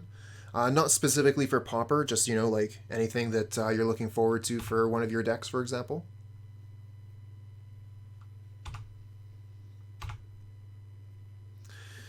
Okay, so let's look at how much mana we have. So that's 4, 5, 6, 7. So we have Boarding Party Lightning Bolt, or we have Thorn of the Black Rose Bolt Bolt. Either one gets us the Monarch, but if we Boarding Party, we're going to lose it again when the Penumbra Spider attacks. They also have like 6 cards in hand, so they're going to be able to do some stuff.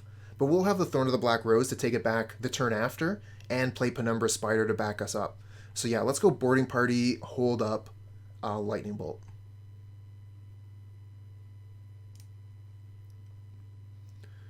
One, 2, 3, 4, 5, 6.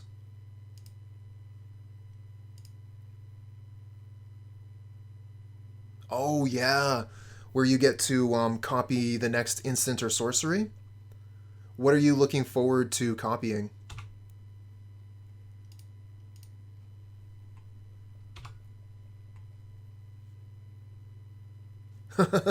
JDX not excited?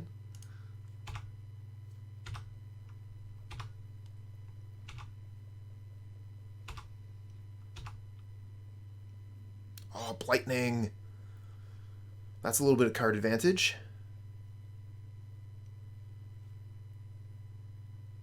Gonna have to relearn all the cheese.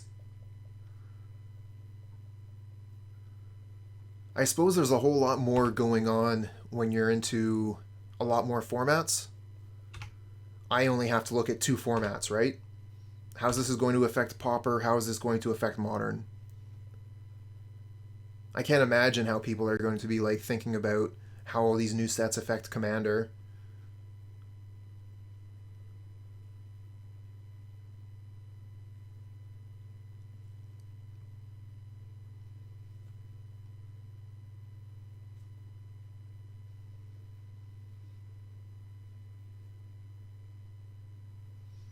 It's a Monarch fight. Who will keep the title of Monarch, and who will lose to an overwhelming source of card advantage?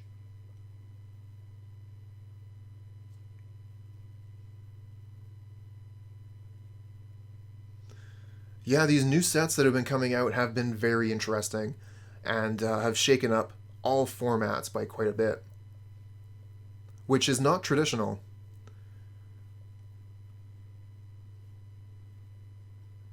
For a very long time, new formats would have very few cards that would be considered in Modern. And I mean, even in Pauper, the cards were generally subpar. Nowadays, not so. Power creep is real.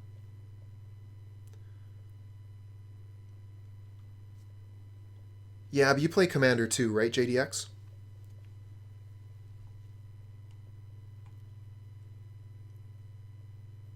Yeah, Standard is, yeah. Played Standard for a while when I was doing the paper thing, but haven't really touched the stuff since I've been playing online. Could be decent in burn copying Fireblast. I mean, that would be pretty much the only spell you would really want to copy, but before you consider putting the spell in burn, consider this. Your opponent's at 3 life, you're hellbent, you draw your card for turn, and it's the copy spell. I really wish this was a lightning bolt, you'll think.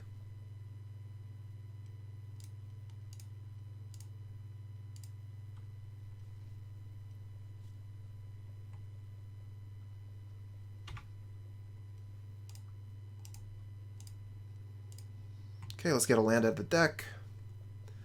Whatever, just grab Forest, I guess. Who cares?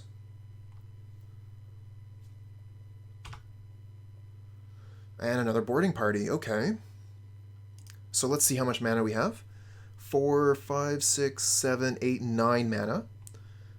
So we could go boarding party Blightning.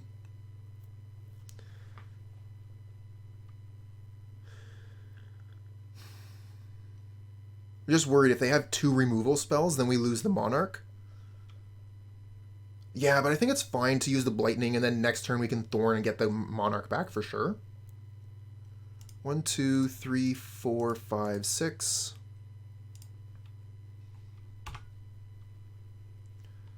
Oh, Chainer's Edict. That actually untaps their Spider. But I mean, it gets rid of 1/2 of it, so it's fine.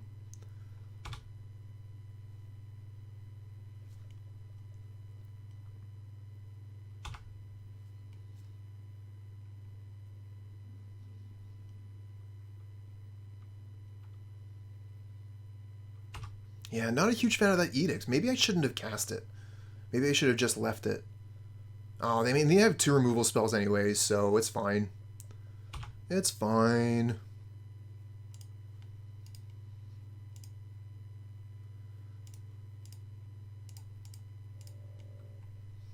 Alright, next turn we'll take back the Monarch with our Thorn of Black Rose.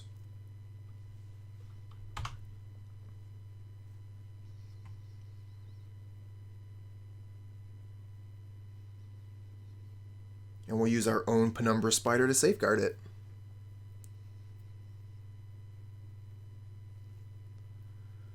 So we're still quite a bit back on clock here. 2.5 minutes. Or is it only 1.5 minutes? 1.5 minutes. That's still a lot of time.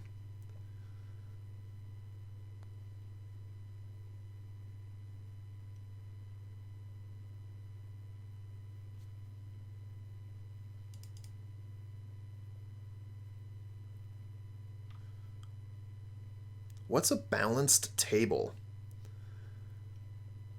I don't know. I just like... I'm so used to one-on-one Magic. I don't even know what balanced in a Battle Royale would look like.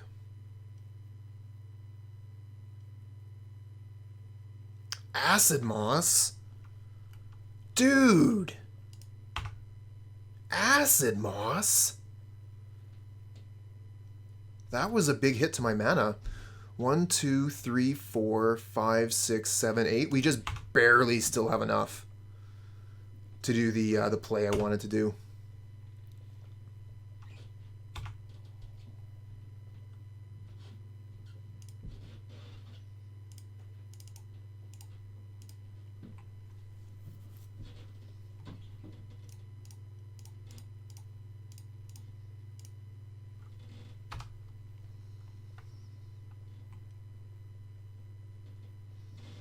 Okay, we got the Monarch back.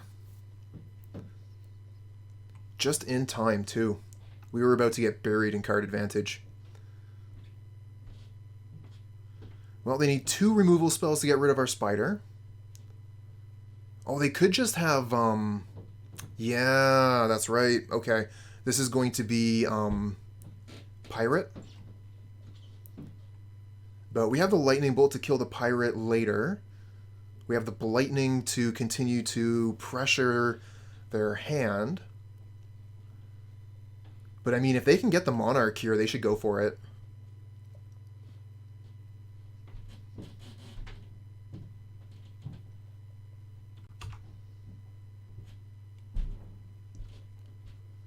And here's the boarding party, which cycles into Edict.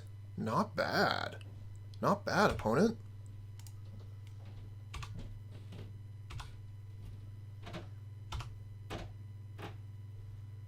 So I guess we just block this spider here.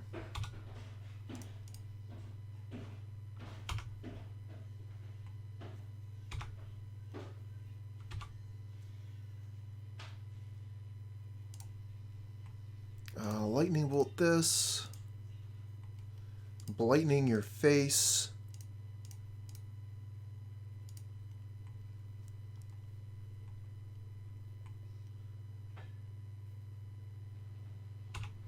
Attack for 2. Okay, and then we're going to put a stop on the end step here just in case we get a Packmate. And we don't. Okay. We'll leave the stop on the end step there.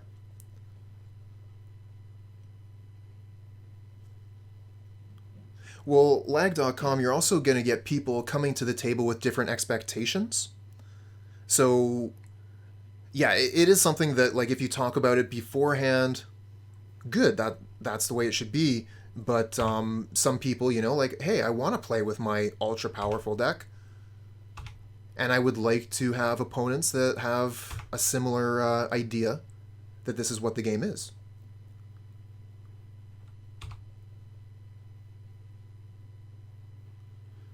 People either downplay or overestimate their decks beforehand. Yeah, no one's ever just like straight about it.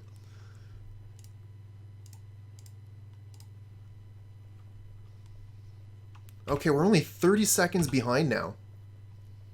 So we've made up quite a bit of clock.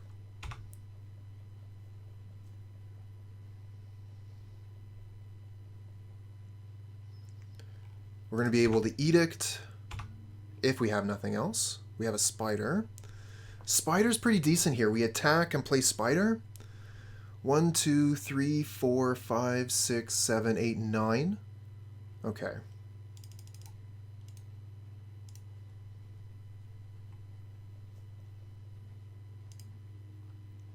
Well, yeah, that's just it, right? Like, just be honest about it.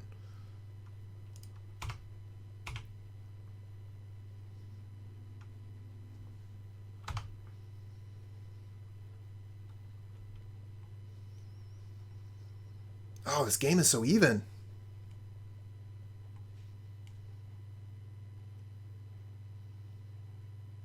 Opponents drawing their Cascade spells now. I would like to draw some Cascade spells now.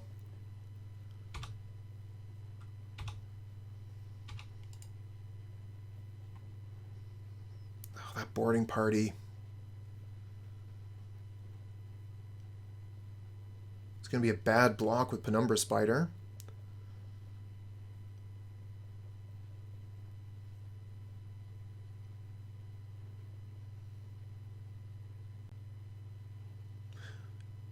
That's right, lag.com. No tournament winnings on the line, all you have is fun. But then you have to wonder, what does everyone consider fun? Personally, I'm a big fan of Dark Souls. I spent a lot of time playing that game, and I think that a lot of people would say that that game is no fun at all. Who likes just smashing their head against a brick wall for hours at a time? Alright, so we could block the boarding party here and take less damage. I think we probably have to do that. We don't want to just be dead to like a bunch of lightning bolts at our face. They probably have 3 lightning bolts left in deck. I want to draw a card here with my Bonder's Ornament.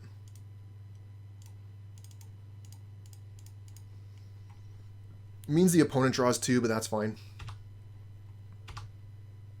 We need some stuff. Okay.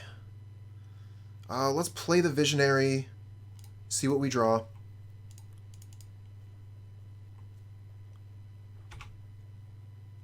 Ugh. Damn it.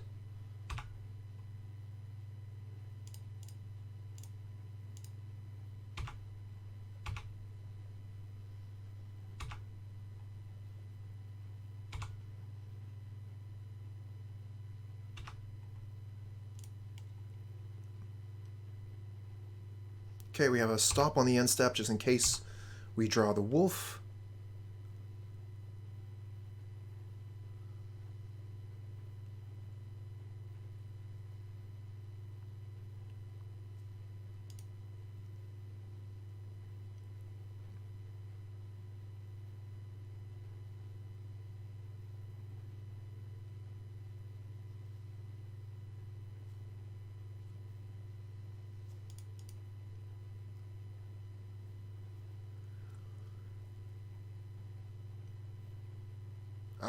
We did not draw a wolf. We drew Visionary. Okay.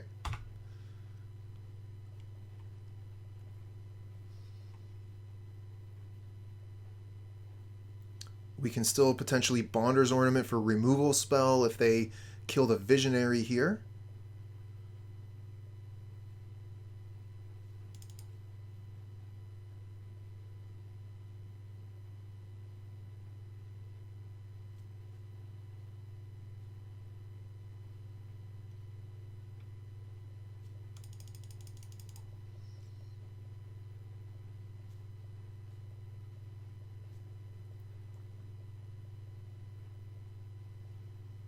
Ugh.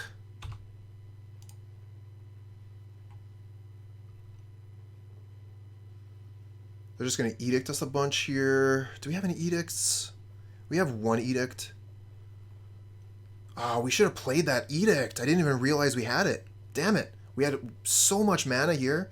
We could have thrown an Edict at them, got rid of that Spider. They would only have 1 creature to attack here. Although it looks like they might be playing another boarding party. Opponent's getting all the boarding parties. Okay, it's just another Chainer's Edict. I really should have cast mine last turn. That was a punt.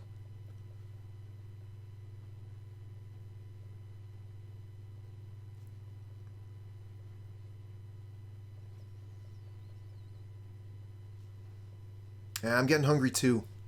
Think after this match is over, I'm going to make myself a little pizza.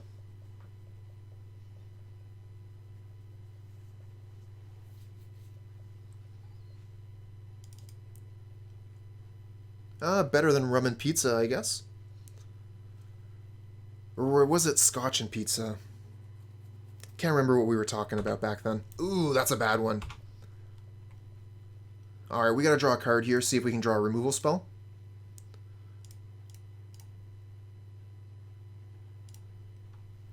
We do? Okay. Lucky, lucky.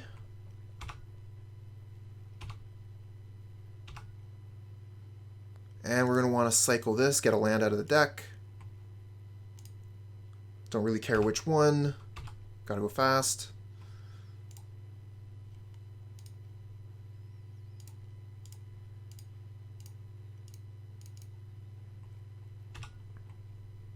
Oh, Pulse of Murasa. Get a boarding party back. Yes, please. 1, 2, 3, 4, 5, 6. This is lethal if they don't have Bolt.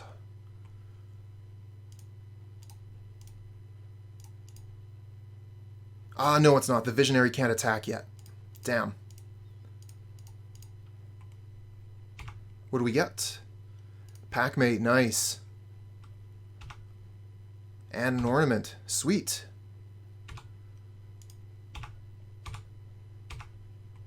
Do they have removal? They don't. We get the Monarch back.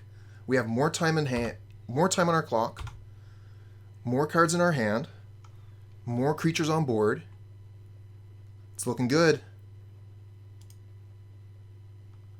Oh, that's a really good one. One good turn deserves another, right?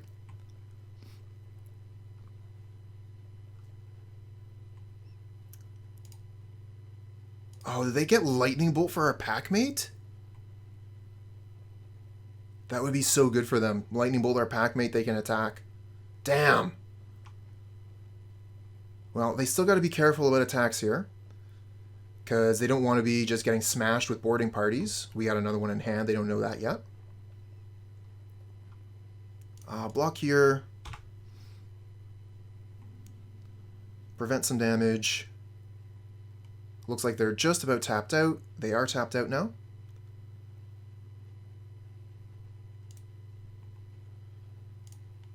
Edict. Playing pretty fast here, not really like paying a lot of attention to what I'm doing. Boarding party. 1, 2, 3, 4. One more. Boom. Get another Packmate, cast that. Draw a card. Get an Ash Barrens, whatever. Attack all.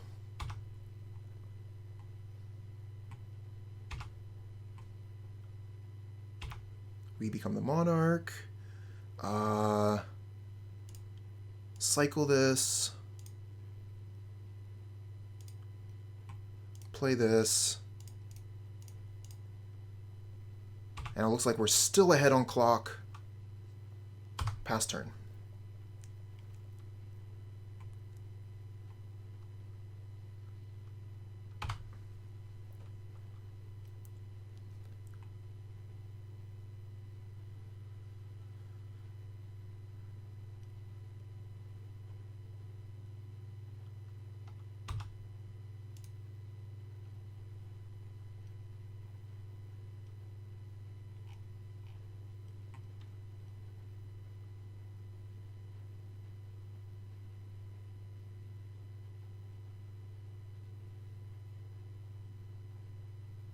Okay, so this is another Chainer's Edict, and then we double Chainer's Edict them.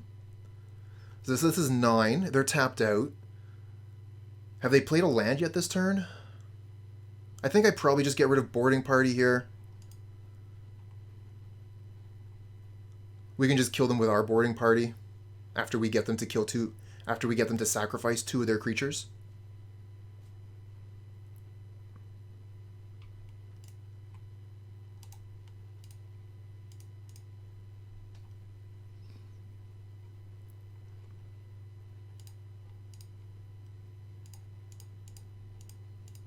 There we go. What a grind. So we have lands, just not really, like, the lands to cast the spells in hand. So I'm thinking we're still going to keep this. We'll go get Forest with the Ash Barrens. Turn 2, we can foretell the Packmate, and we can start making plays.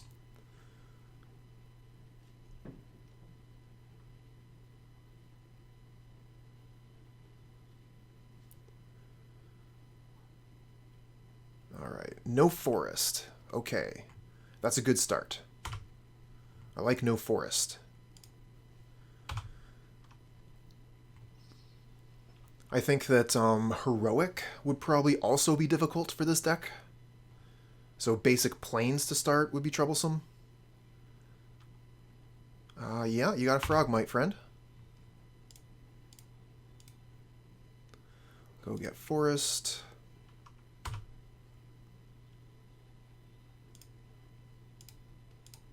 Foretell and pass.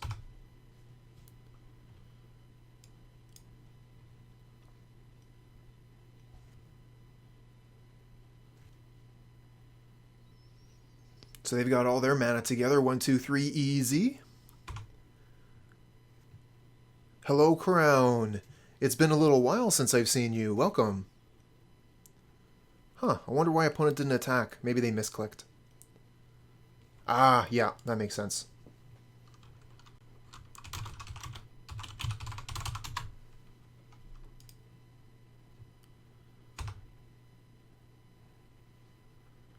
Okay, so I think we just play Visionary here and pass turn.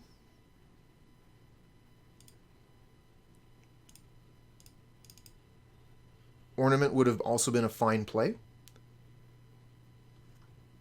Cherry with the raid of 77. Dude, you legend. Thanks a lot for the raid, friend. How did your stream go? What were you playing? What happened? Let me know.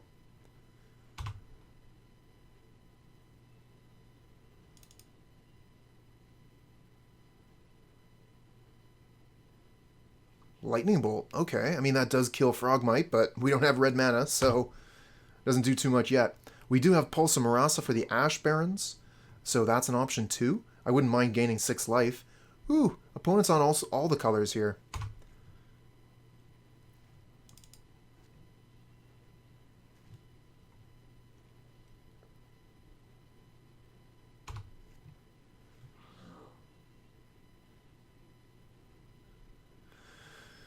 I think no blocks, I think. I would like to keep the Visionary for the mana. So we'll let the Frogmite hit. It's just 2 damage.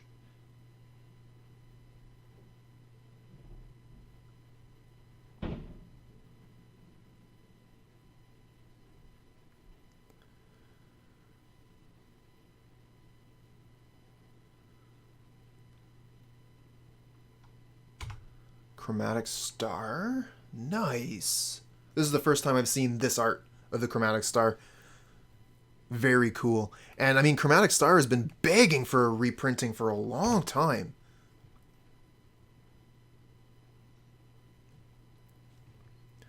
Hey, that's okay, Crown. A lot of us do the same thing. I've taken a couple of breaks from Magic. The most recent one was March of last year until September.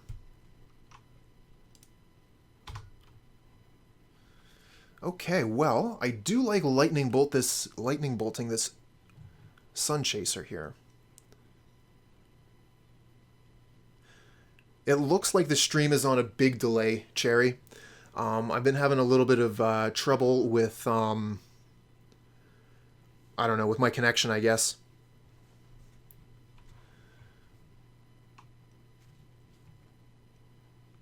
Yeah, the artifact lands are legal.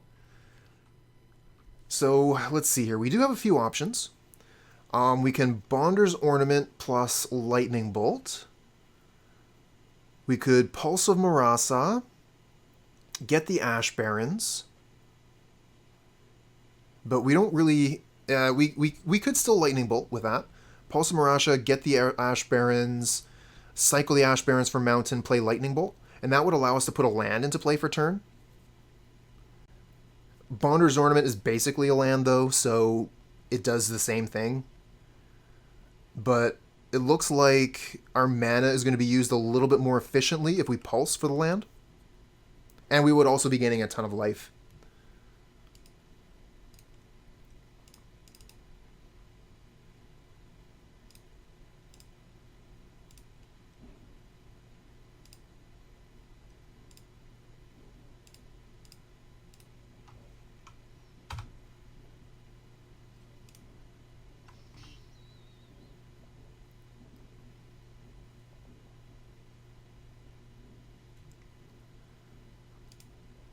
Alright, we have nothing to do. All our mana's tapped. We're just going to hit the 6.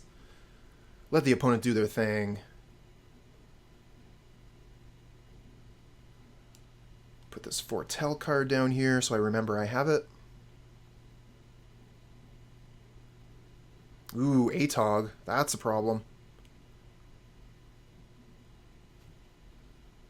Okay.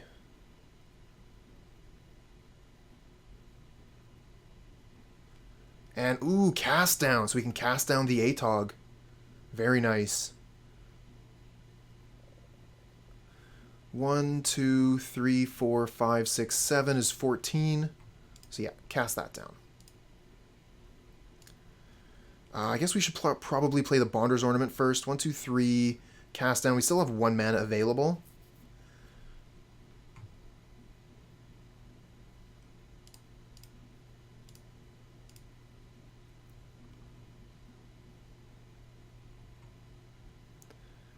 Haven't really been able to effectively use my mana, but we have to cast down this Atog. I am too afraid of Fling.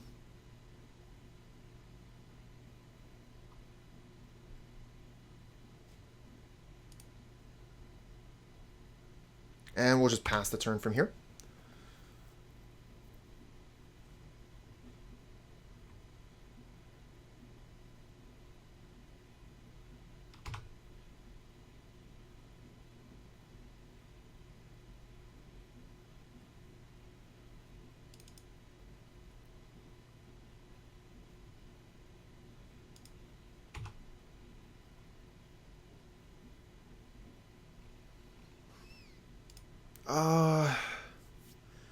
I still don't want to block.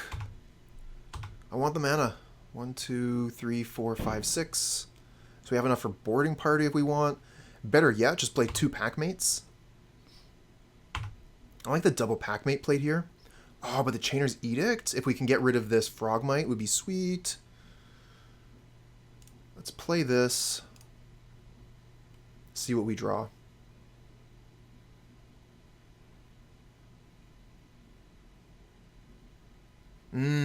Nice play, Crown.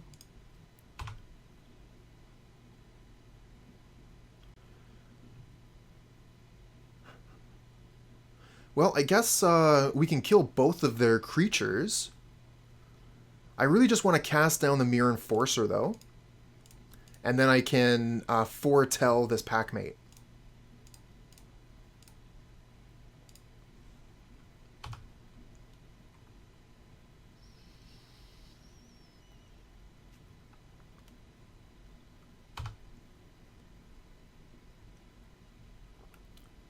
Come at me, I'm here. No attacks.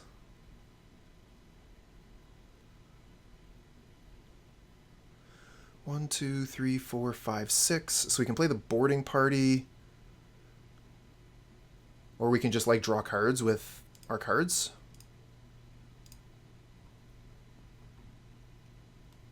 I would like to hit land here. So I'm going to draw some cards. We hit land.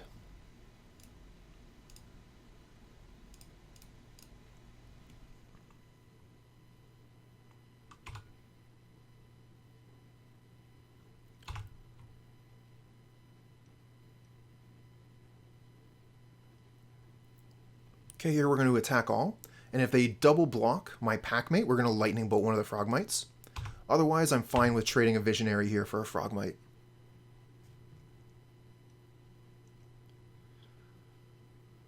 Nice.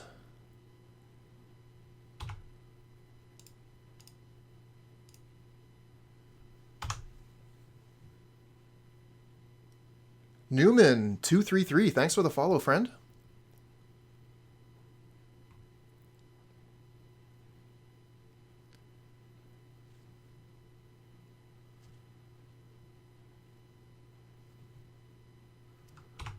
Okay, well, it looks like we're in a pretty good position from here. I don't mind just playing this Ash Barrens, honestly. 1, 2, 3, 4, 5, 6. We don't have to. We can just cycle, play the land, and still play Boarding Party, and keep attack with all of our creatures. Forest is fine here. Then we have 2 of all of our basics.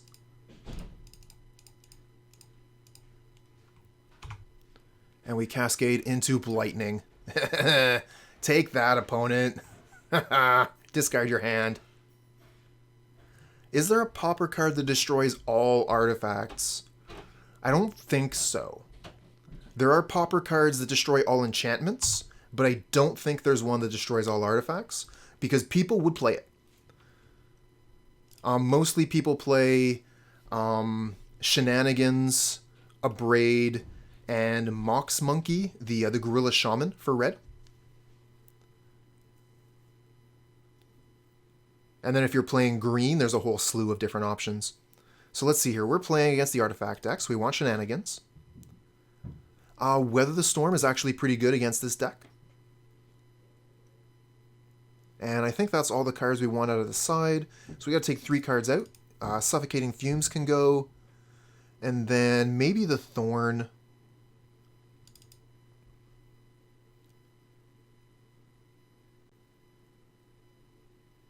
Yeah, that's true, Crown. Pyroblast sucks with Cascade. I mean, then again, like, you can still destroy a blue permanent, so if I Cascade into Pyroblast and kill your ninja, that's still okay.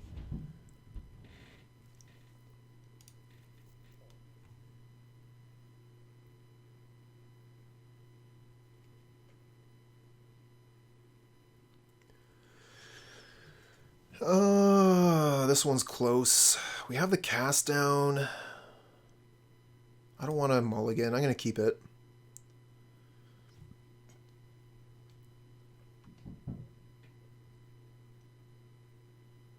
Flare Husk.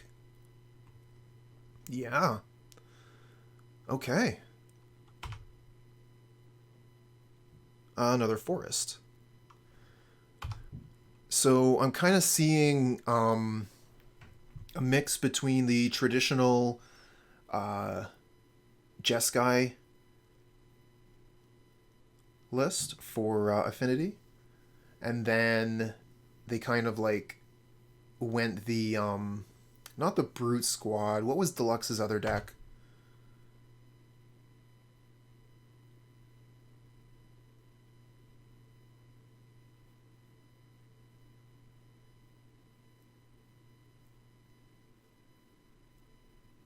Anyway, it reminds me of something I saw Deluxe Ikov playing.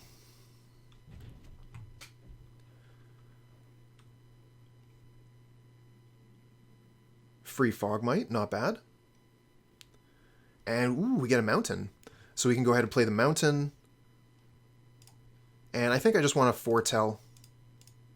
And then we can hold up Lightning Bolt next turn while we cast the Packmate. Or if we draw Swamp, we can just go ahead and cast down Bolt. And if we don't, we might just want to foretell and play the Rot Farm, so lots of options.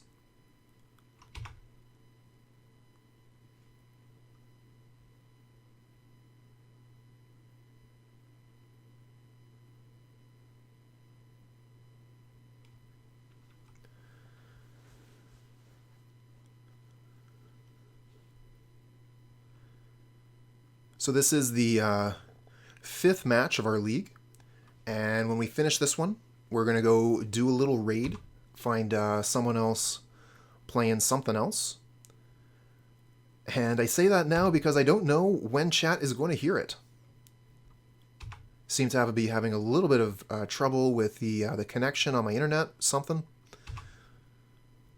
So there seems to be a significant delay between the time I say something and the time you'll hear it.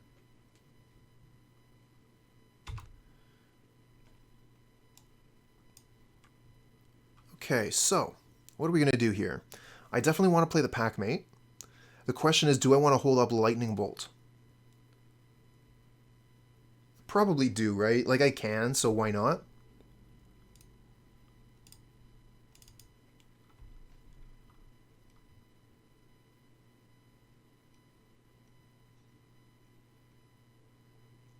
Waiting to pay cost. You have a counterspell?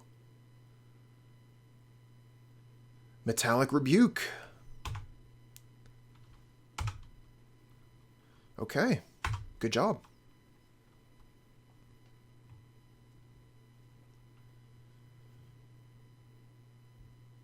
Oh.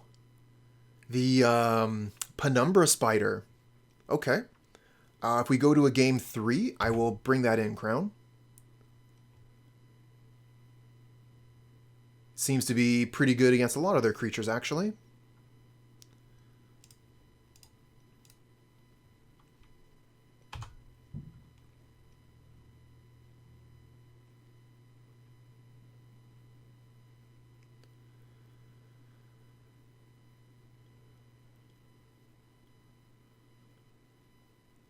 So we're probably going to Pulse Rot Farm here.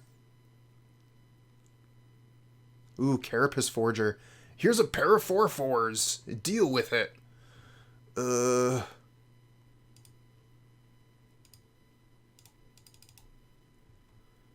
We don't have any black mana for our cast down ready yet. This is not a good position to be in. 4/4s are a problem.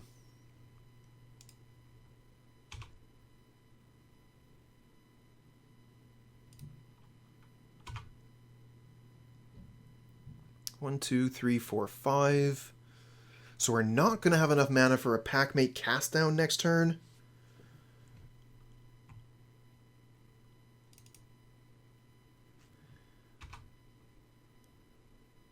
Is MTGO telling me to play Affinity already? I mean, I've done it twice already.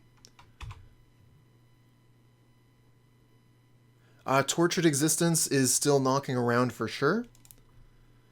People will never let that deck die. It is too beloved.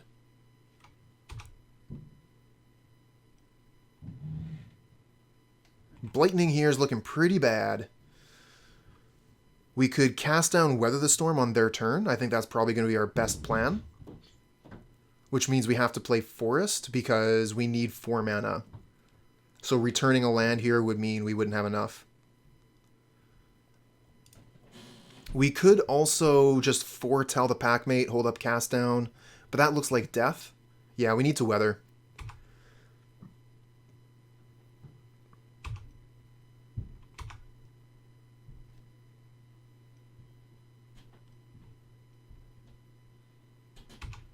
Okay, they're casting spells. It's good for our Weather the Storm. No, cast another spell, opponent. Cast another spell.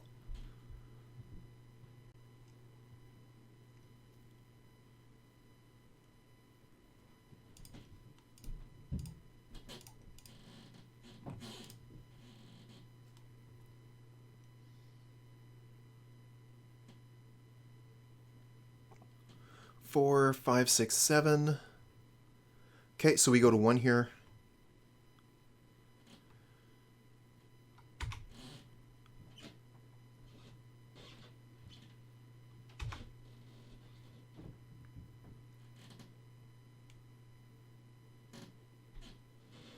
Okay, they try and Galvblast us. Now we weather.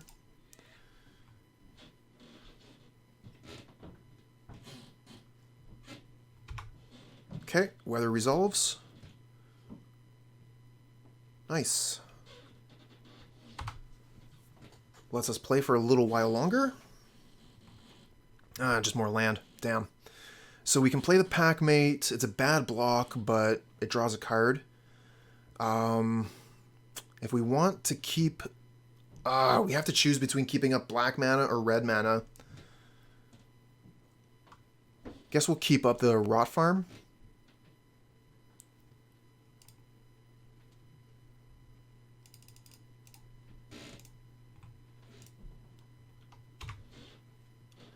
then we draw the lightning bolt. Come on, deck. Oh, well. It is what it is. Wrong removal spell. Needed a cast down here so we could kill the Carapace Forger.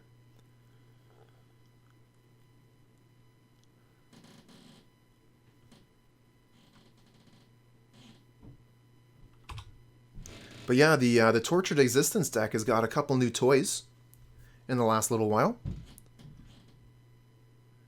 It's able to use, what's that, the Cauldron Familiar now. But there are just so many options as to which creatures you want to use. There's actually several different decks that have evolved now. Temur Battle Rage? Okay. I do not have cast down. You win. Let's go to game 3. So we were thinking about bringing in Penumbra Spider. I kind of like taking out Blightning. They're pretty quick, so I don't think we're going to be able to catch many cards in their hand.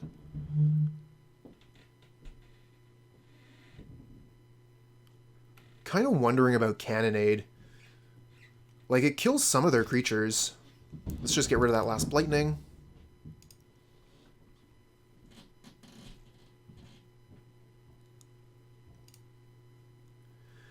Okay, so we have 3 lands. That's all of our colors. This hand looks great. Start with a Lightning Bolt. Or sorry, Mountain Hold Up Lightning Bolt. Fetch Swamp.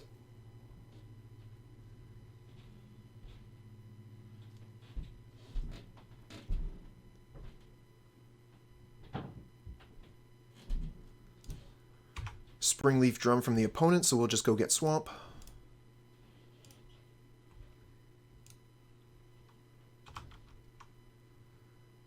And I guess we just play the Swamp and pass.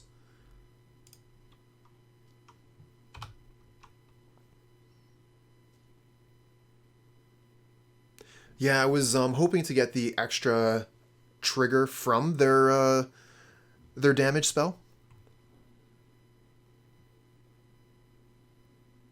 And it actually worked out that way, but it was quite dangerous. Because if they decided to just hold up the Galvblast, and you know, like, okay, you're at 1 life, go, then I was in a huge amount of trouble. Because I was priced into casting Weather the Storm there, and then they respond to the Weather the Storm with Galvblast and end the game.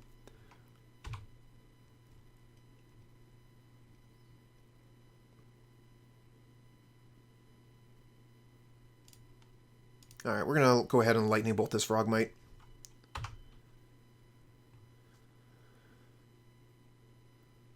Get one of their artifacts off the board. They won't be able to cast a free Frogmite, but they can just go ahead and make the mana here.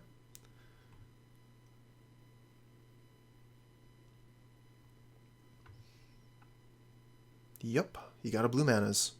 So that blue manas can still be used to make another Frogmite, but it can't be used to Thoughtcast again.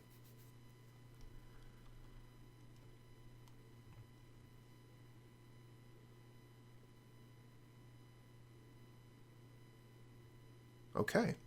Let's just play Visionary Pass.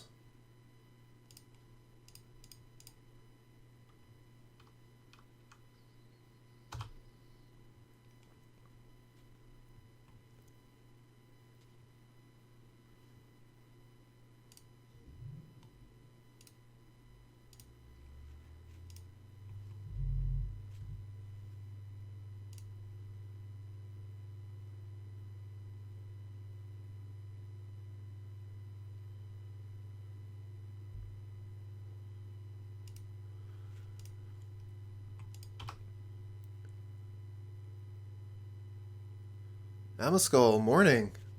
Yeah, I'm doing okay. Thanks for asking. How are you?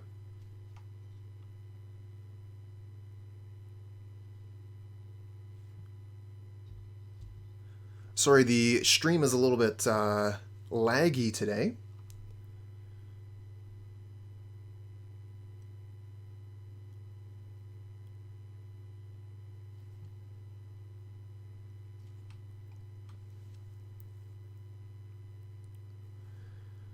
What have we got here?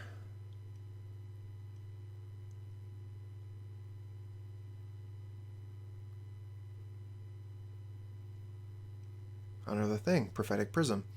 Okay. So we don't actually have a way to kill the Atog right now. We have Cannonade, but they just sack a thing, the Frogmite.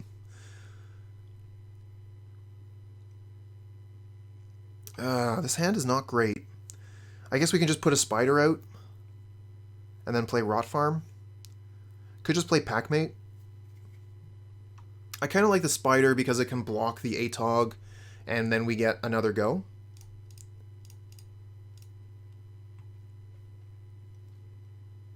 And we'll just play a Rot Farm here.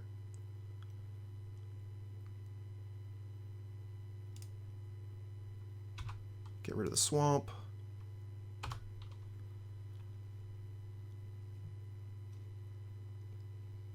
Wouldn't mind seeing Shenanigans start blowing up their artifact lands. That'd be pretty cool.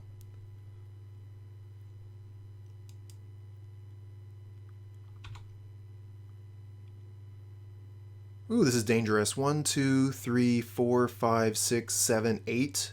They almost have lethal on board. Mortuary Mire. Yeah, that looks pretty good. Yeah, we definitely block this. And just hope they don't have Temur Battle Rage. They're going to have to sacrifice at least one artifact to keep the Atog alive. 2 artifacts if they want to kill Penumbra Spider. And more than that if they want to win the game. Okay, we got lucky. They had to sacrifice 2 artifacts to kill half of our Penumbra Spider. That is so good. Beery Binker, thanks for the follow, friend.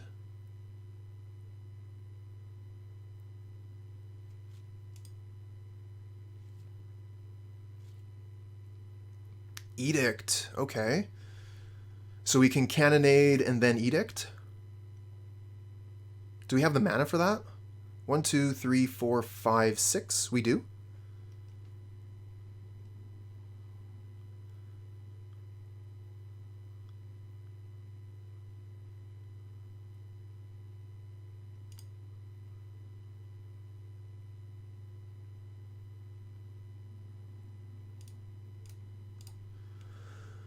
Okay, so first we Cannonade.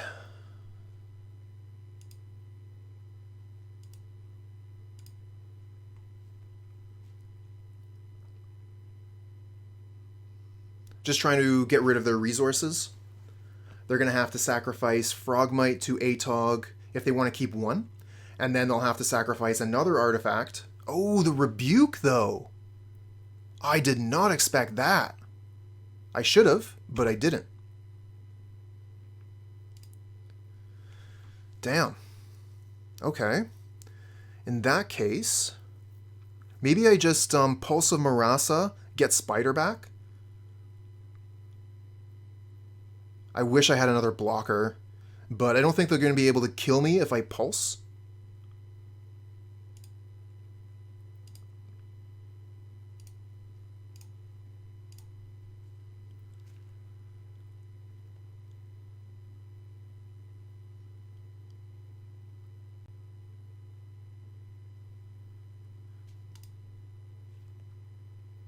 Well, thanks for sending me the DM. That'll be cool. I'll probably be working, but I'll find out once you let me know what time it is.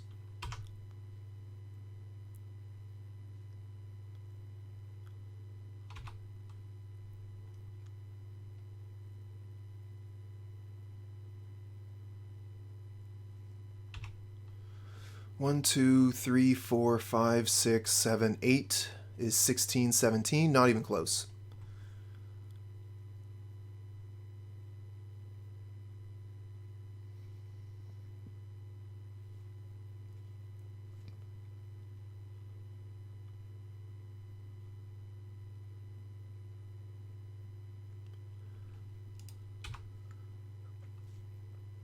All right, what's coming in? Nothing's coming in. I like that. Okay, 1, 2, 3, 4, 5, 6, potentially 7. So we could So we can play Penumbra Spider and Edict, get rid of the Frogmite, and then play Gruul Turf. Seems fine. Or we could keep the Visionary untapped. 1, 2, 3, 4. Spider. And then... yeah, let's, let's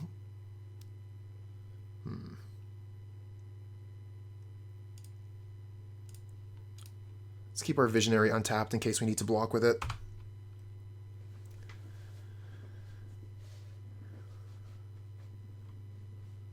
And then maybe we can flash back Chainer's Edict next turn.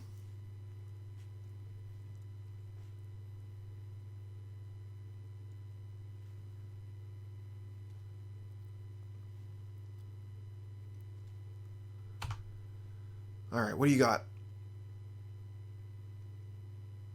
One attack with Mirror Enforcer?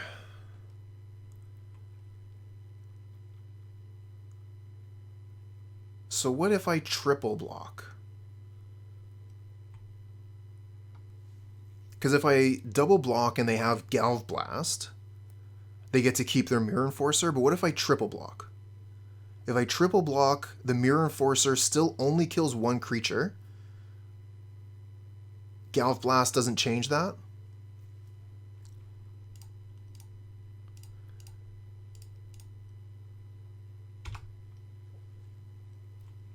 So this should guarantee get rid of Mirror Enforcer, and then we can guarantee get rid of one ATOG with Chainer's Edict, even if they have a damage spell in hand. Okay. I think that was a fair block. And now it's our turn. Okay. 1, 2, 3, 4, 5, 6, 7. So then we still have 2 blockers. And then we can return the Ash Barrens with the Gruul Turf later.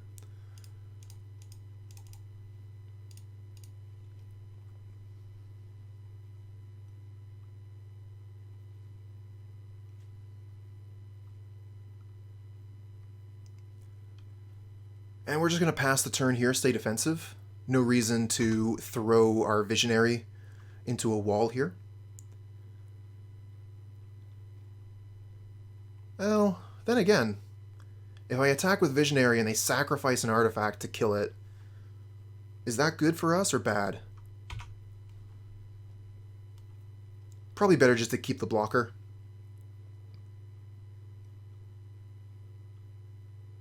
But I could go either way on that for sure.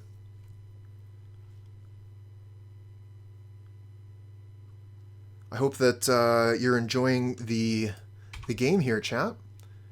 Unfortunate that the lag makes it so difficult for us to communicate with each other, but hopefully the magic is still coming through fine.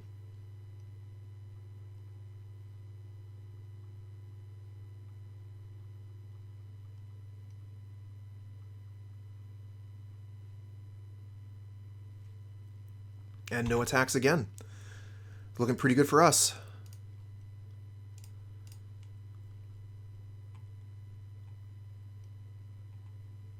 Chainer's Edict, now we can start attacking. This would basically be GG, honestly.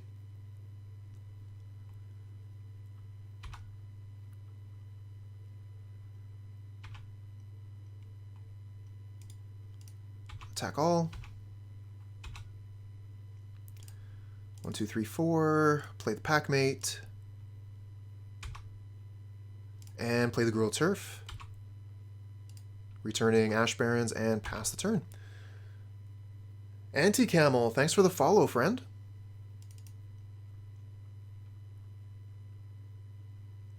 Carapace Forger, fine. Let's go ahead and cycle this Ash Barrens. Go get Swamp, why not? And Thriving Grove off the top, so we'll just go ahead and Chainer's Edict. 1, 2, 3, 4, 5, 6, 7.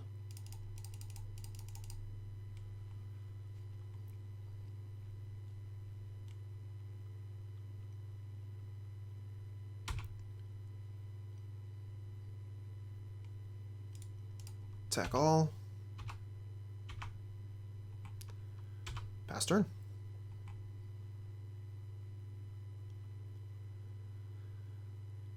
So we've got 3 and 4, 7 damage coming in, plus the lightning bolt for lethal.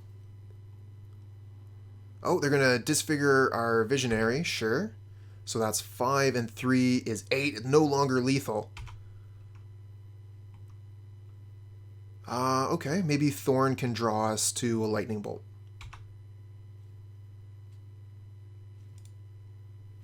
Boarding party would be super good. We play 4 in the deck, where are they?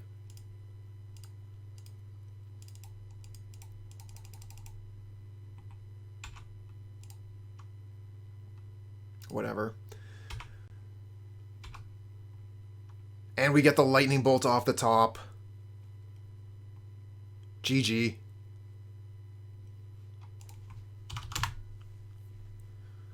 Opponent doesn't know it, but they are so dead. All right.